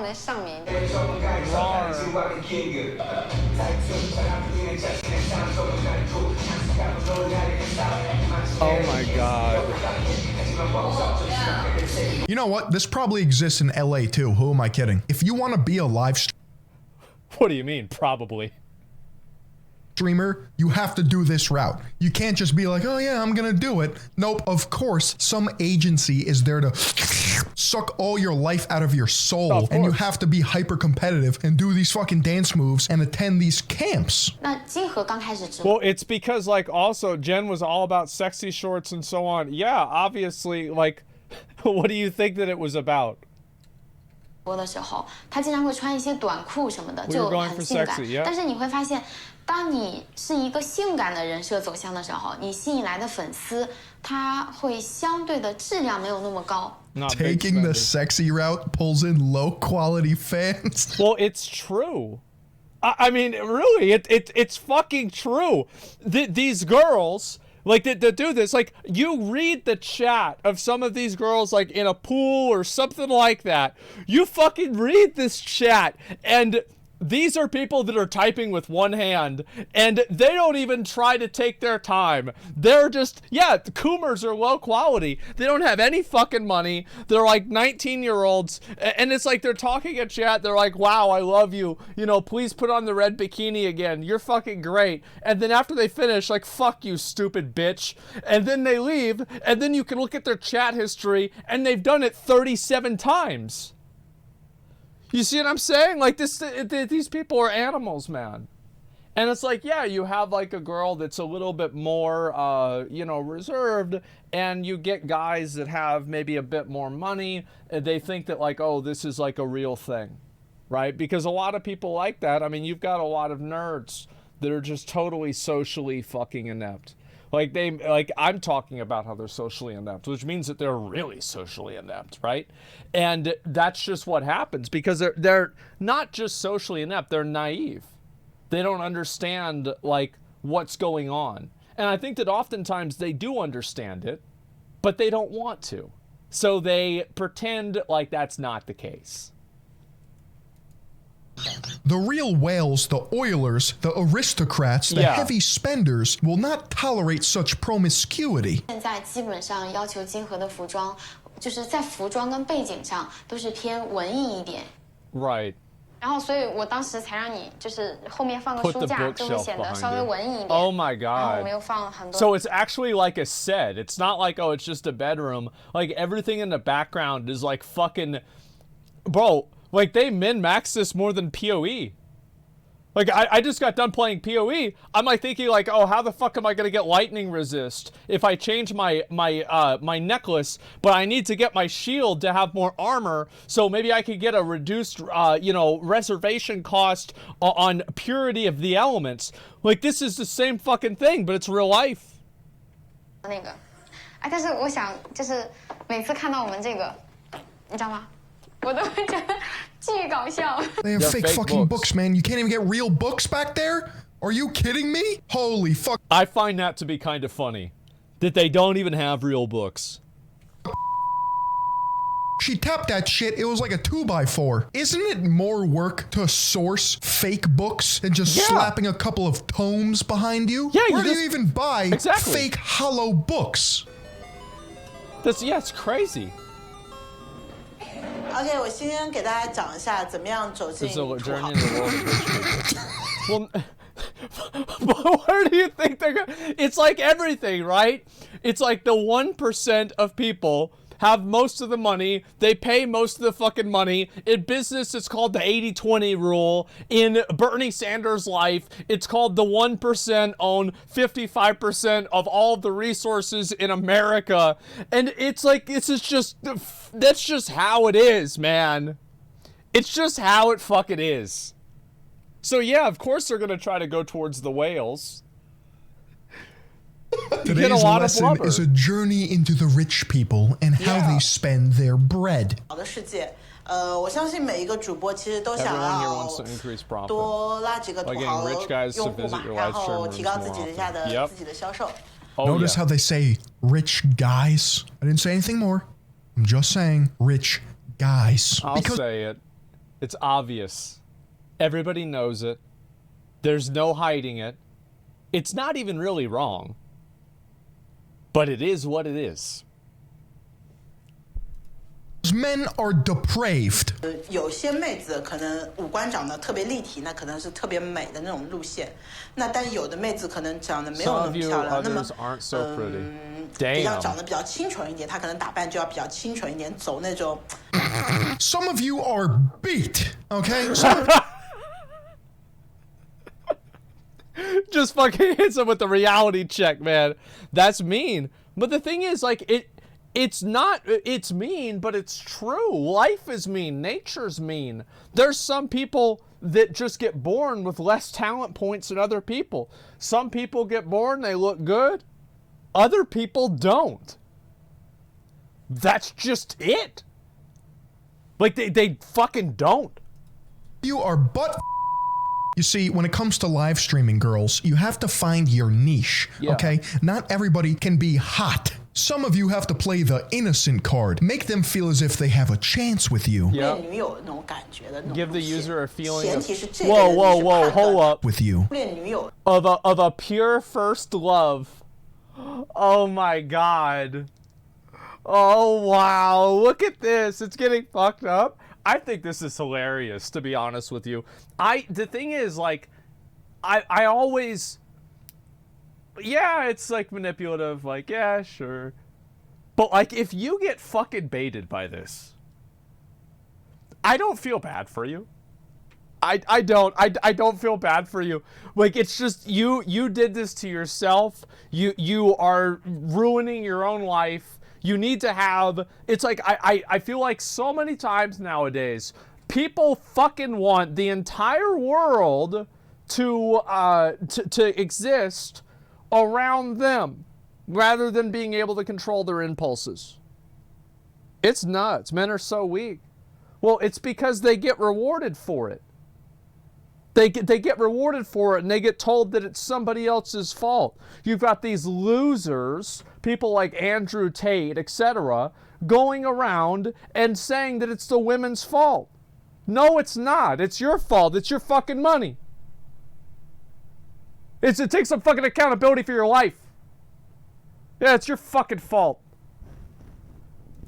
那种感觉的那种路线， pussies. 前提是这个人你是判断他是有足够消费能力的人，否则别花那么多心思在他们身上，浪费时间。主播的时间很宝贵的，一定不会跟你说，我今天签了个几百万的单子啊，在直播间里面。Well, hold up. A real rich guy isn't going to be bragging about his money in your live streaming room. Yeah, hear that, guys? Yeah, hear that? Huh? The same thing about video game achievements. 不会跟你说，我今天签了个几百万的单子啊，在直播间里面，一定不会。这种人一定是吹牛逼的人。那么，土豪的几个特点， Characteristics of rich users. Okay. 也是心里寂寞吧。 They're lonely. Fucking rich, single, you know, like a 29-year-old software engineer that like doesn't have a girlfriend. Lives by himself. Yep. All right. There you go. Rich equals lonely. Well, it does make sense though, right? Because if you're rich, you're probably out there making money all the fucking time, right? You don't have time to go find a girl. And so you come home and you fucking do this bullshit. It actually makes sense. 然后就需要一个精神的寄托。 Always a software engineer example. Yep. 是一般是一言不合先刷礼物。 Oh, here we go. I like the parallel action of her talking about rich guys, and boom, we have a male suspect on the loose. Yep. 进来，什么也没跟你说， Comes and lurks in the live stream room for a while. 就觉得他其实可能在房间里待了很久。 That smirk is 他只 whenever 是 she 在 reads 观 his 察 name. 你。当你某一首歌或者某一句话触到他那个点的时候，他就会给你刷礼物。 Oh my god. 他之前不会跟你有什么聊天啊或怎么样。而且这种人就是一刷其实不是小礼物，一三一四起步的。 I'm positive this dynamic exists all over the world. However, It absolutely does. And it has always existed. It's like Grug, in order to, like, you know, show off to the chieftain's daughter, well, what he did is he went out and he killed himself a bear. And he brought her back the heart of the bear. He's not bringing back a wolf heart or a squirrel. No, it's a fucking bear heart. Yeah, this has been happening ever since the very beginning of time. It's just what guys do. When you compare streaming in the US to, say, China, where there are strict gender roles, of course there are going to be boot camps about how to reel in the big spenders. Yeah. It's just exacerbated to the extreme, so of course you're going to get boot camps on how women can lure men into spending all of their hard-earned capitalist dollars and siphon it into their bank account. Exactly. 现在我还差6杠17级，我现在这个号是40。 I'm only $10,000 away from being a 7th level fan. I got a question for you guys. So, what's worse? Being a whale in a video game or being one of these people? I think that this is worse, personally. I think this is worse. Because if you're a whale, you know that this is never, like, you know that it's a video game, right? These people are not really aware of that. You see what I'm saying? Like, there's the implication of it. The implication and the hope that it can be something more. With a video game whale, it's always going to be just more power in a video game. Chinese one-child policy has created this culture. I think that this has exacerbated it, but are we really going to pretend like this isn't the same type of thing that people do in like places like Korea, and they do it in America too? This is nothing special here. Didn't we watch the video about how Nickelodeon would train the child stars to act in certain ways? There's nothing special. Like, yes, obviously in China, it's been exacerbated because they wanted to have males for, like, a cultural reason, and it's, like, a big thing, right? However, this is all over the world. Even if it's a little bit worse in China. 我现在这个号是48万。对。How do I become a 7th level fan? Add some zeros behind it. If you really just... What did he say? 我现在这个号是48万。He gave her $75,000. Yeah.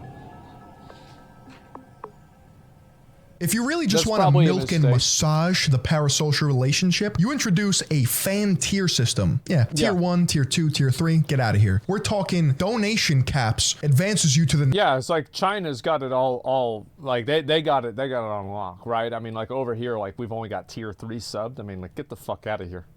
Get the fuck out of here, tier 3 subbed. Next tier. This man's $10,000 away from being a tier 7 fan. Listen, you throw the limit, people will jump that high. Absolutely. It's about to make it to It's really sad to see somebody spend all of their hard-earned money and just give it to a streamer and they're like, drain me. Yet it's also really sad to see somebody extremely rich sending substantial amounts of money to a streamer and they're just unfazed by it because they're so out of touch. Well, they're just, like, the thing is, there will always be ways that stupid people find to ruin their own lives. Always. If it's licking poisonous frogs, eating things that have a chance to kill you, gambling, doing crack, anything. Like, it's just driving without a seatbelt. It's just, at a certain point... There are some people that have, like, a disposition to remove themselves from the gene pool. And that's just a fact. They used to call it the Darwin Awards. Those are plastic books. Don't be fooled. Those are plastic books. 然后公司的打算，因为之前我们其实是想往歌手的方向发展，但以后我们是更想让你往一个大主。What she's really saying is that you can't fucking sing for shit. And so you have to be a live streamer, sorry. 的方向去发展，因为其实现在1线的大主播就不比2、3线的明星，就是挣钱挣得少，资源也不会少到哪里去。对，所以你有没有？这个倒是我没有什么，我觉得 OK， 因为其实我是觉得做主播跟我去做传统艺人，其实不当我出歌这个东西就行吧。I would have to assume that male streamers are just not a thing in China. I can't envision that being a reality. They're probably shunned into being like a corporate slave.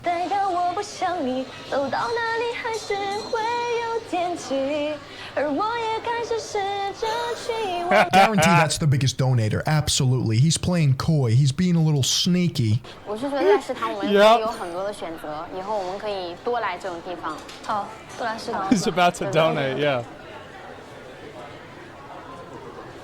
这样干，我是希望做一些有意思的东西，我不想做这种学术性传教的东西。这个很多人没太感兴趣。比如呢？ I too don't like IRL streaming and being a nuisance. I always feel very self-conscious whenever I IRL stream anywhere, and I'm being an animal. Like, I remember, like, I went to a Wendy's once, and I showed the store number of the Wendy's that I was at, and people were calling the Wendy's, and they're like, is Tryhard there? It's like, oh, fuck, now I have to leave. Because it's like, they're making $8, $9 an hour. Do I really need to make their life worse? I'm just gonna go home. Like, let's just go home, sit in the backyard. This is too much. What the fuck did you just say to me? You're gonna stream in the cafeteria, and you're gonna like it. 哇，真的粉丝礼物也是不少钱。然后马上又要圣诞节。 Well, that's kind of different. Sending gifts to your actual fans to strengthen the parasocial relationship even more. And quite honestly, entrepreneurial, because you are solidifying that parasocial. Well, it's like fishing, right? You just put the lure out there. You put bait on the lure. You put a worm, a little shrimp, something like that. Yeah, I mean, you don't just put the fucking hook. Sometimes they don't bite the hook on its own. You know, you get the little flashy boys, and sometimes they'll bite the flashy boys, but sometimes they don't. So you gotta put some food on there. Relationship with a physical gift. Like that's 5 head. That is 500 IQ.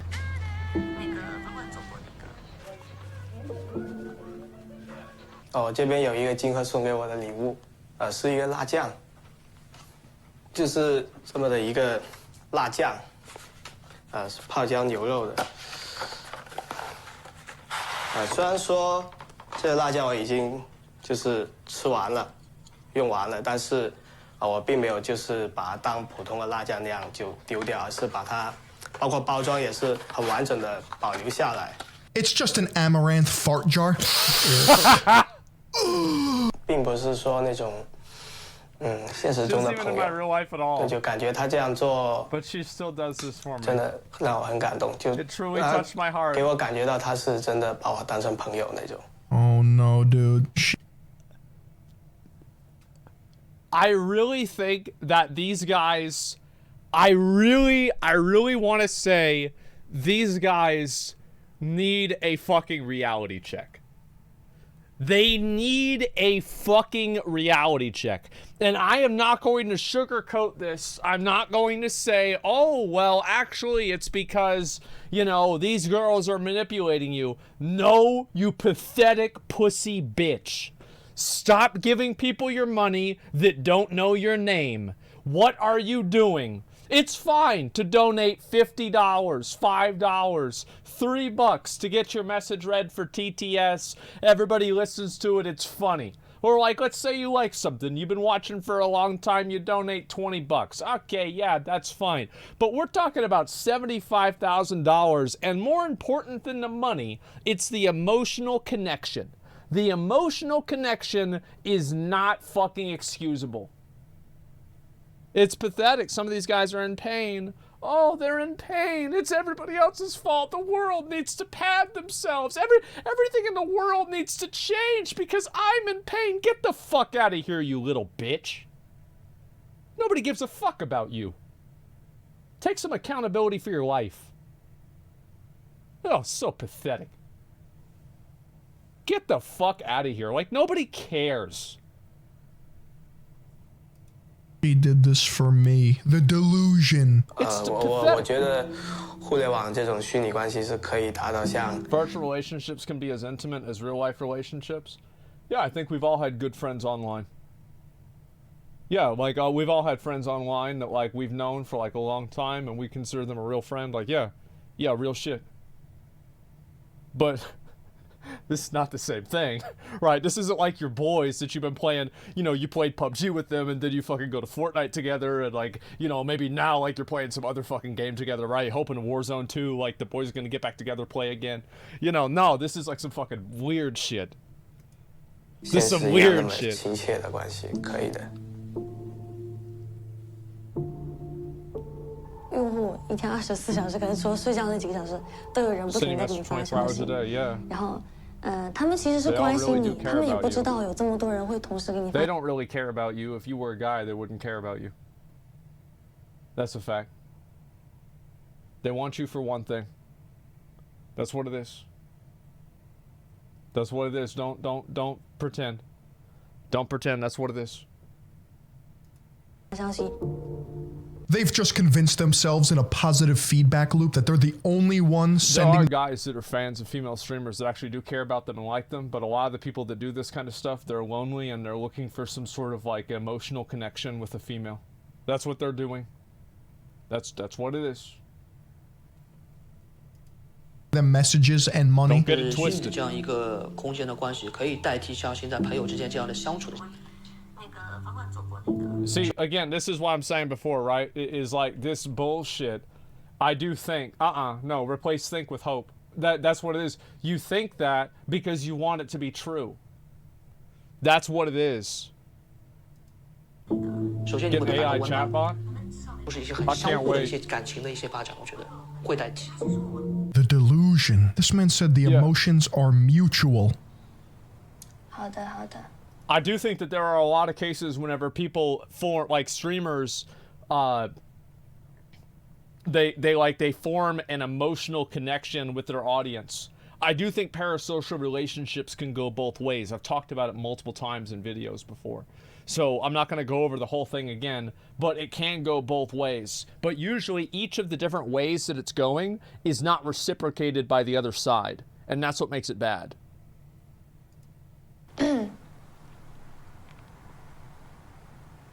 知道了，知道了。欢迎大家，欢迎。今天不唱歌，今天不唱歌，今天就跟大家聊聊天好了。播的效果，就是我知道你是累，但是你也不能是这么个直播效果。如果是这么个直播效果的话，我觉得你今天就不要播了。但是你也不能是这么个。How could you let yourself go on camera like this? Oh, because she's tired. Yeah.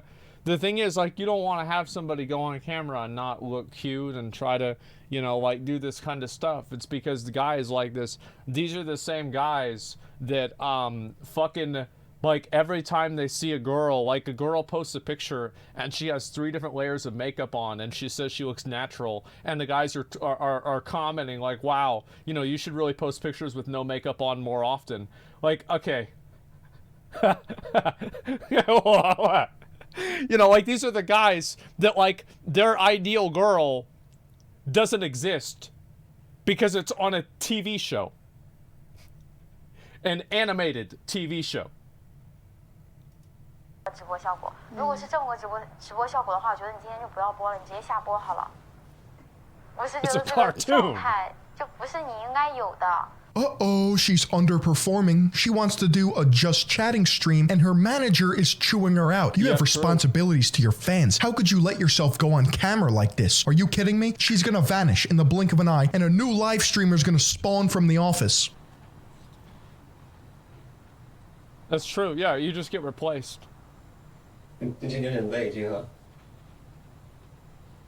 Yeah. 累。 Yeah, I'm okay. I'm just in a catatonic state that I'm not blinking and looking forward even though there's other people in the room. Yeah, I'm totally fucking fine. Yeah, everything's totally okay, guys. I'm good.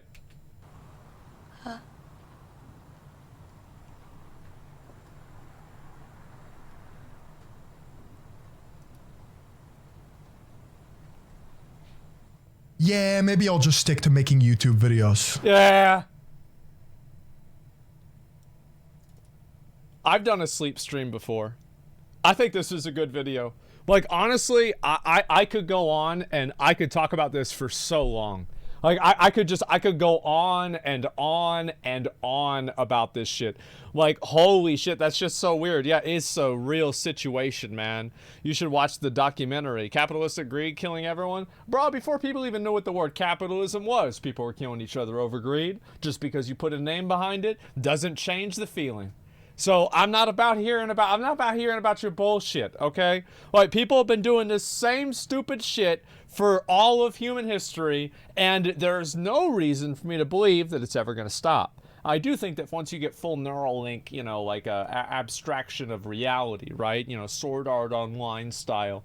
I think maybe you can have some equivalent of existence without scarcity. But I think people want scarcity. They just don't want to have. They want to have the things that are scarce. I think that's what it is. And so, yeah, greed's a natural instinct as old as human time. Well, that's why people exist, because the people that weren't greedy were dead. And so, because the greedy ones took their stuff. And listen, this is a great video. I've never seen this before.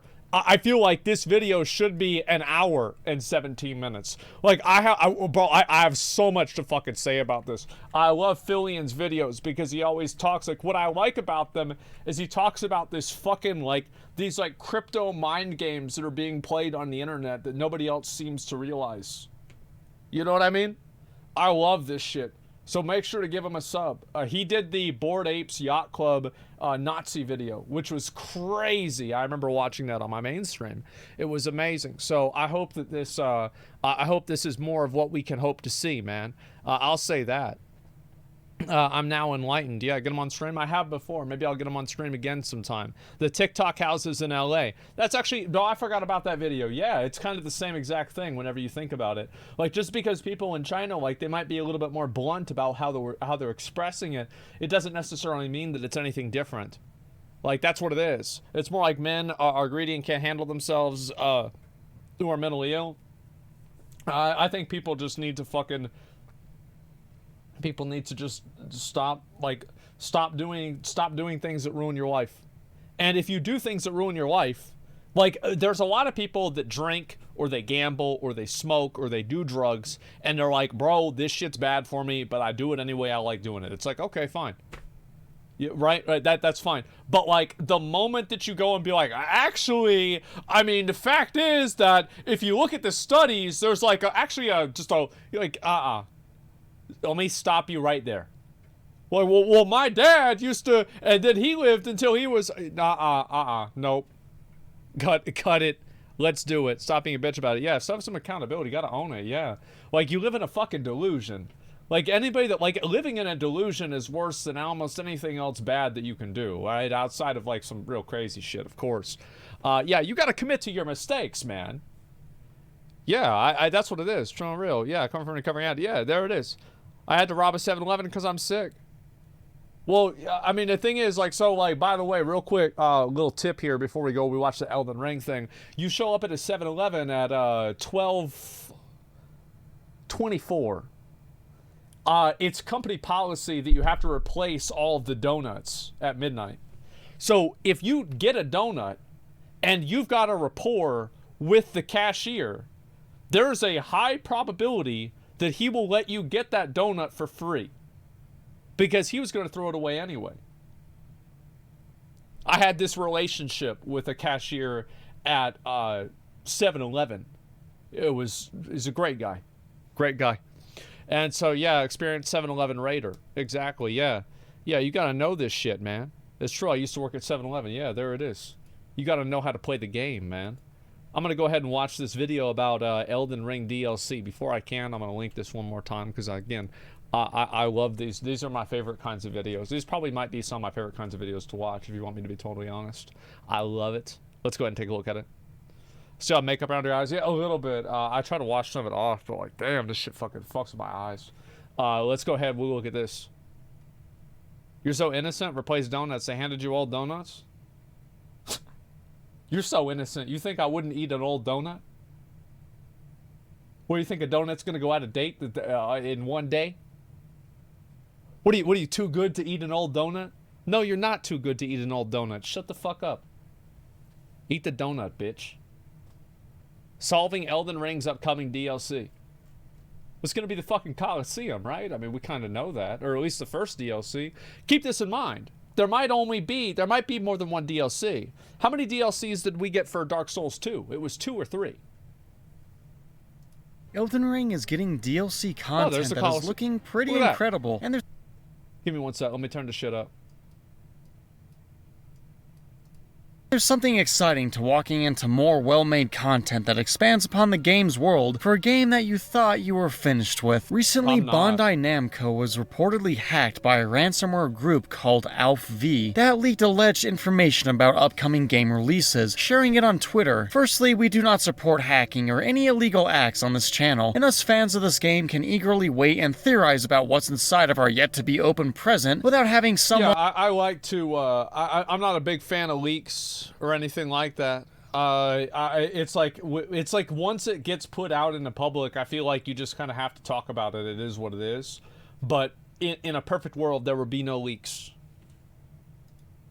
Coming along to rip the thing open. So looking at this title release sheet, if true, we can see various games pending release from Dragon Ball The Breakers to Little Nightmares 3, followed by Elden Ring's expansion in the third quarter of 2023, an expansion titled Barbarians of the Badlands. The Badlands, as many players may know, exists outside of the Lands Between, a name that may simply mean that the Lands Between exists above the lands of the Eternal City and below the lands of the Sky Temple, or possibly even between the other worlds within the Souls franchise that we go over in another video. However, in Elden Ring, our character, as with several others who enter the Lands Between, tread through a heavy fog from the outside, only after being invited in by the... Whoa, hold up. Is it actually too loud?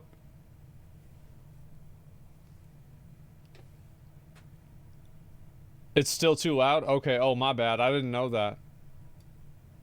I'll turn it down a little bit. So we know that some sort of civilization exists outside of the Lands Between, yeah, but from what little we saw in the game's opening, it looks like anyone who is banished from the Lands Between is in for a rough ride, as there doesn't appear to be much of a civilization outside, with everything looking ruined, dead, and with very little sunlight touching down anywhere. Yet looking at the title, Barbarians of the Badlands, it appears that something more is going on outside of the Lands Between. What's that? And the story can only be pointing towards the lands controlled by this guy, Horalu, Chieftain of the Badlands, aka Godfrey, the first Elden Lord, who was banished from the Lands Between by Queen Marika, or rather the Greater Will itself once he outlived his usefulness. Upon becoming banished and therefore a tarnished, he soon became Chieftain of the Badlands, and from what we can tell, the barbarians, who live somewhere outside the Lands Between. And looking at Godfrey's picture, we can see that he's been through some rough battles as the Chieftain, indicating that there may be many more peoples existing outside than just the motionless bodies hoping to be accepted into the Lands Between once again. And this gives us some insight into what we can expect from the DLC, as rather than simply being a void, the lands outside could be populated with various peoples who simply lack much structure for a decent civilization, seeing how everyone... This kind of reminds me a little bit of the Old Hunters DLC. It's like this weird abstract world of miscreations almost. I think that's cool. One that dwells within them was banished for one reason or another. We can expect that these lands outside will be quite brutal and full of warring tribes for us to encounter, and possibly even lead, bring together, or simply conquer. And these Badlands are miserable enough that despite being the chieftain of them, Godfrey didn't waste any time in leaving them as soon as he could. Near the main game's end, we end up meeting Godfrey below the Erd Tree, who says that he has returned once more to be granted an audience with Queen Marika, and fights us before we can go on to battle her and the final boss. Despite Godfrey's reappearance, it seems that the Lands Between are relatively safe from anyone existing on the outside who would dare to attack them, either because there's no way to enter them without being invited in, or rather because anyone who's tarnished is sent far enough away as to render them harmless as a threat, and it could just be that difficult to find your way back into the Lands Between from the outside. And so difficult that even our player, upon being invited into the Lands Between and receiving the Greater Will... People say it's just going to be some enemies to kill it. Yeah, but I mean, I think that people might like the lore of the game. I think the Old Hunters lore was really cool. The Gale DLC was really cool in Dark Souls 3. So I don't know. That's badass to me. I'm about it.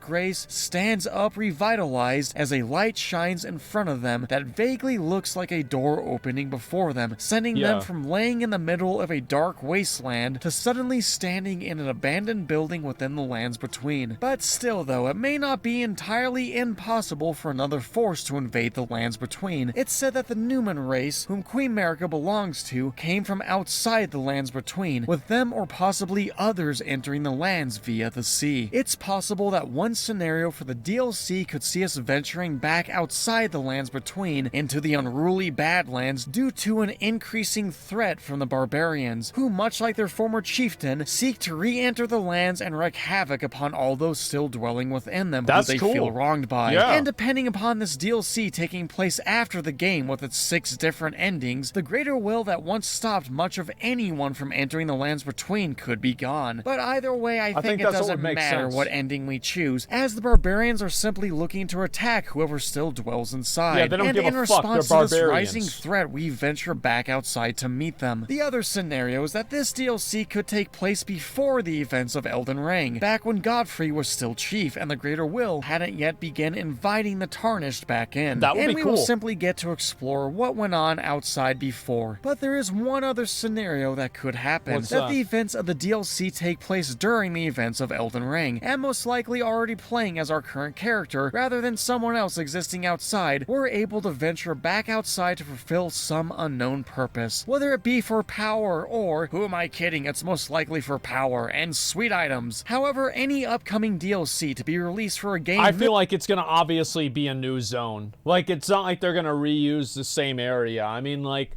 they've already used most of the area. I think that would be kind of boring. It just makes sense that it's gonna be a new zone.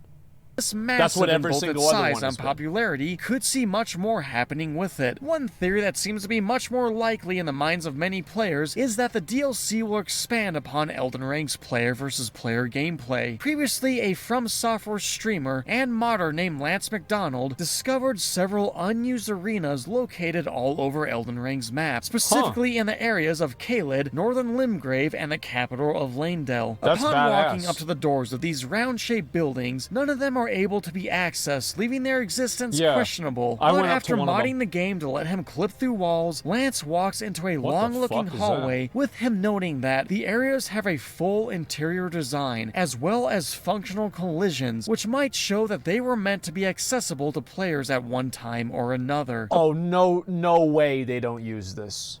No way they don't use this. And also, like, I think that there's a very high chance they're gonna do more than one DLC. It's smart for them to do more than one DLC.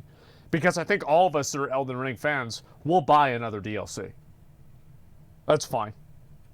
Upon walking around some more, Lance finds various objects, we want more including content. weapons, sticking in the ground. And upon walking into the end of the hallways, Lance finds himself standing in the middle of a coliseum-like arena that clearly looks like it's meant for some battles to take place, complete with seating, weapons being scattered around, and opposing gates on opposite sides of the arena for contestants to walk out of. Upon examining love the that. other For, like, stream barred-off content? round building existing on the map, like the one in Northern Limgrave, Lance's game is invaded by an arena duelist named Recusant Henricus, and finds a duelist's furled finger lying in front of the door. Upon entering the building, Lance I think finds I killed himself that in guy. yet another dueling coliseum, Yeah. and upon clipping to the third building in Caelid, finds himself in another differently designed hallway to a building that contains a third uniquely designed coliseum. And it Okay. makes sense that From Software would release Holy additional shit. player versus player content with their DLC release. I feel like PvP in Elden Ring is actually very popular.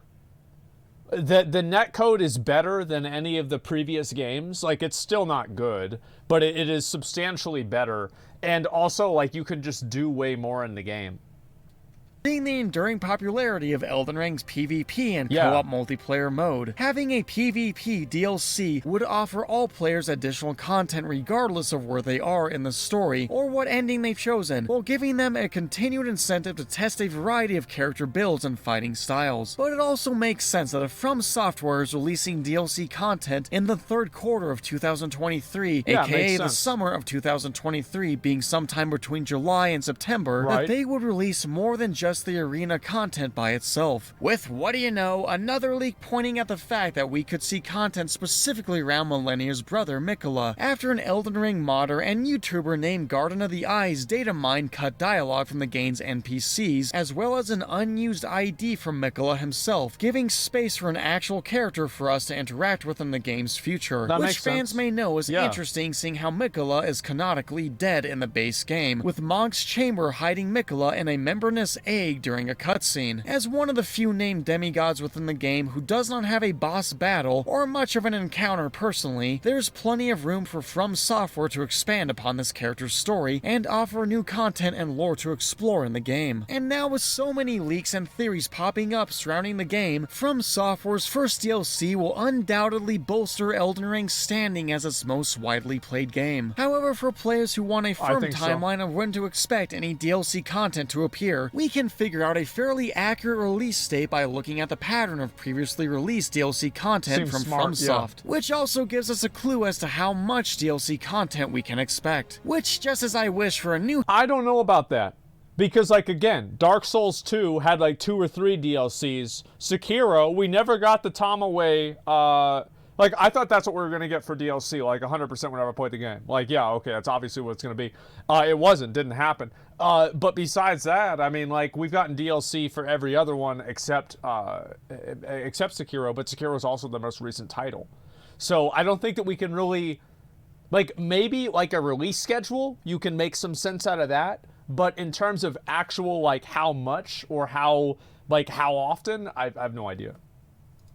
Heap of content when seeing anything new to add to one of my favorite games, fans should expect a decent update that won't disappoint. In the past, FromSoft has shown a fairly solid pattern of releasing its new DLC content around 7 to 8 months after the release of its base game, with the amount of content being released almost always being a large chunk of a new part of the world to explore that expands upon its gameplay and lore behind what's happening, that can keep players busy for hours as they take on new enemies and boss fights. Although there's one problem. This is Elden Ring, From Software's biggest, most ambitious game yet, that reinvented its formula and took it to an open world format. Whatever DLC they have planned out could easily be expected to take months longer than most likely every previous DLC they've released until now, as they tire away fleshing out whatever free-roaming spaces, character story, and boss fights they create. Not to mention, they have the added pressure of making sure that this DLC really hits the spot for not only longtime fans of the franchise, but also pleases the much larger fan base that they've acquired. Which makes sense that they would plan releasing their content in the third quarter of next year, nearly a full year and a half after the base game's release at minimum. And this showcases a problem for most large game developers, as video games like the Souls series, Zelda, and others keep increasing the scale of everything within their content to keep up with gamers' expectations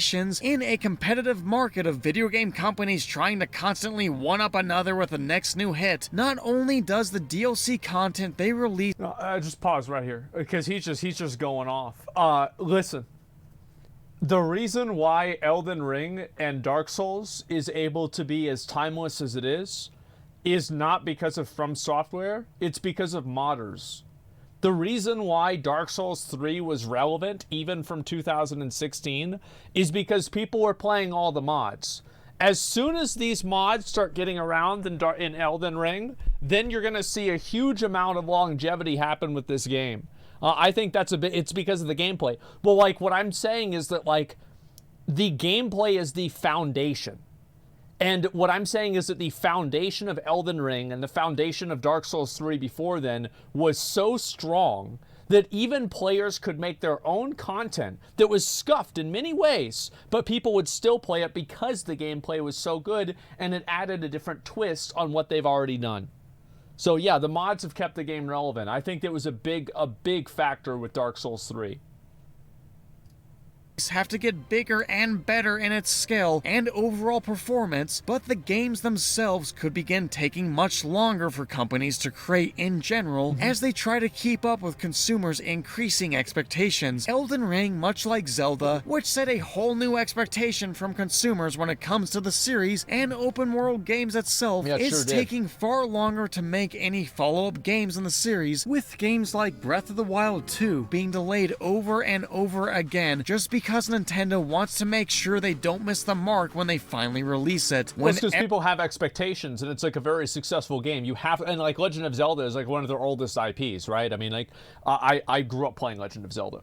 Link to the Past was my first Zelda game, and it's obvious that they're going to want to make sure to delay it and make it as good as possible. The reality is that making a video game that's like super complex like this takes a really long time, and you're never going to be able to keep up with people's demands. It's like watching a movie. Watching a movie takes 2 hours. Making a movie takes 2 years. I mean, there it is. You can't do it. Whenever that happens, and the same thing could easily happen to any later games in From Software series, as they try to fill in the large gap with various DLC content to tie players over. But if none of this was very exciting, then I saved my most interesting fact I for hate last. those pieces of shit. Activision, in connection with Blizzard, has recently begun sponsoring content creators to create videos specifically about Sekiro: Shadows Die Twice, a game that was released way back in 2019, which would be a rather strange marketing move for a company to make, as they dump money into various content creators unless they were planning on Elden Ring's follow-up to be Sekiro 2. Watch this video if you're interested in seeing how all the Souls games are connected. Oh my god. Oh man. I wonder if that's what's going to happen. Sekiro DLC, I don't think it was going to happen. Like, I thought it wasn't going to happen for sure. But if it does, I mean, I'm going to be there ready to play it. I'll tell you that for sure. FYI, Mikkel isn't confirmed to be dead. He's asleep, resting in the cocoon to transform into something greater. Yeah, it's like, I don't know. I think they can always change things up a little bit too. I mean, it's not impossible. They can probably go a bunch of different ways with this. I would either like something about Mikkel or some more details about what's going on with Milena, or both. I don't know. Would be awesome. Yeah, it's like whatever they think is going to be good. I mean, like, I'm mainly a gameplay guy. That's what I care about the most. And so whatever has good gameplay, I'll be happy about. I think that's all it comes down to for me. It'd be cool if we get upgraded armor at some point. Cool, yet underwhelming armor, viable in late game. I agree with that. Yeah, armor is very boring. I remember the, what was it called? The Cinders mod in Dark Souls 3 really made armor a lot more interesting. And I think that, you know, you could see Elden Ring took some stuff that was kind of like what the Cinders mod had, and they put it in some of the Elden Ring items, like, you know, like the jump attack, I think it's like a cloak, the strength helmet, intellect helmet, etc. So I wouldn't be surprised to see more of that stuff. And live service games are simply superior. If there's no replayability or user-generated content, it's dead in a month at best. Well, that's not necessarily true. I mean, something being dead in a month is not bad. Like, so a good example of this is that a new player can come out and they can play Dark Souls 1, and they can have the same experience that you had playing it 10 years ago. But you can't do that with a live service game. So there are advantages and disadvantages of each one. Now, I don't think it's that simple. And also, live service games can be in a good state or a bad state. You can keep that in mind as well. Let's see here. I hope this be the case at release for the environmental changes that come with your chosen ending to carry through with the rest of your playthrough. I think that's probably what they'll do. I would be surprised if it wasn't, but maybe not. I don't know. Cool idea would be the DLC would be a split ending. The lore could be that the Greater tells you to kill the heathens in the Badlands, so you go recover grace, and then you decide to either unite the Badlands or destroy it. Yeah, I think that actually seems pretty fucking realistic, especially given the context of their previous stories. Same for games as a service, just because you need devs to make Battle Pass for you once a month doesn't mean the game's better. No, I don't think that it's better. I think that live service games, like I personally enjoy live service games better. I enjoy continuous open world online massive games. Like, that's what I like to play the most. That's what I get the most fulfillment out of. That's what I love. That doesn't mean that I've put, look, I'll show you. Where's the fucking, give me a second. Library. Look, right, Dark Souls 2, 84 hours, Dark Souls 3, 200 hours, Dark Souls Remastered, 366 hours. I mean, I've played these games a lot. I mean, what's here? Sekiro, where's Sekiro? I've only put 33 hours into Sekiro, but that's about it. I played a lot. And so, like, I like these games too, but that's it. And so, less than me for sure. Oh, yeah, no, I haven't played as much as somebody who's super serious about it, but I've played the game substantially, and I've done multiple playthroughs through each one of them. And so, yeah, that's the way that I feel about it. I really hope that the DLC is good. You know, shout out to this guy, what's his name? Trick Theory. I've never actually watched one of his videos before, but especially adding in that Sekiro stuff at the end, I'm really glad to see that, man. Yeah, I hope he gives us some more updates. There's a video. You guys can give it a like and give him a sub if you want. And yeah, I'm excited to see what happens in the future, man. Yeah, that's it. Sekiro's being promoted because of low sales and they're trying to capitalize on Elden Ring's popularity. No, man, that's not true. It's because they're gonna do a Sekiro DLC.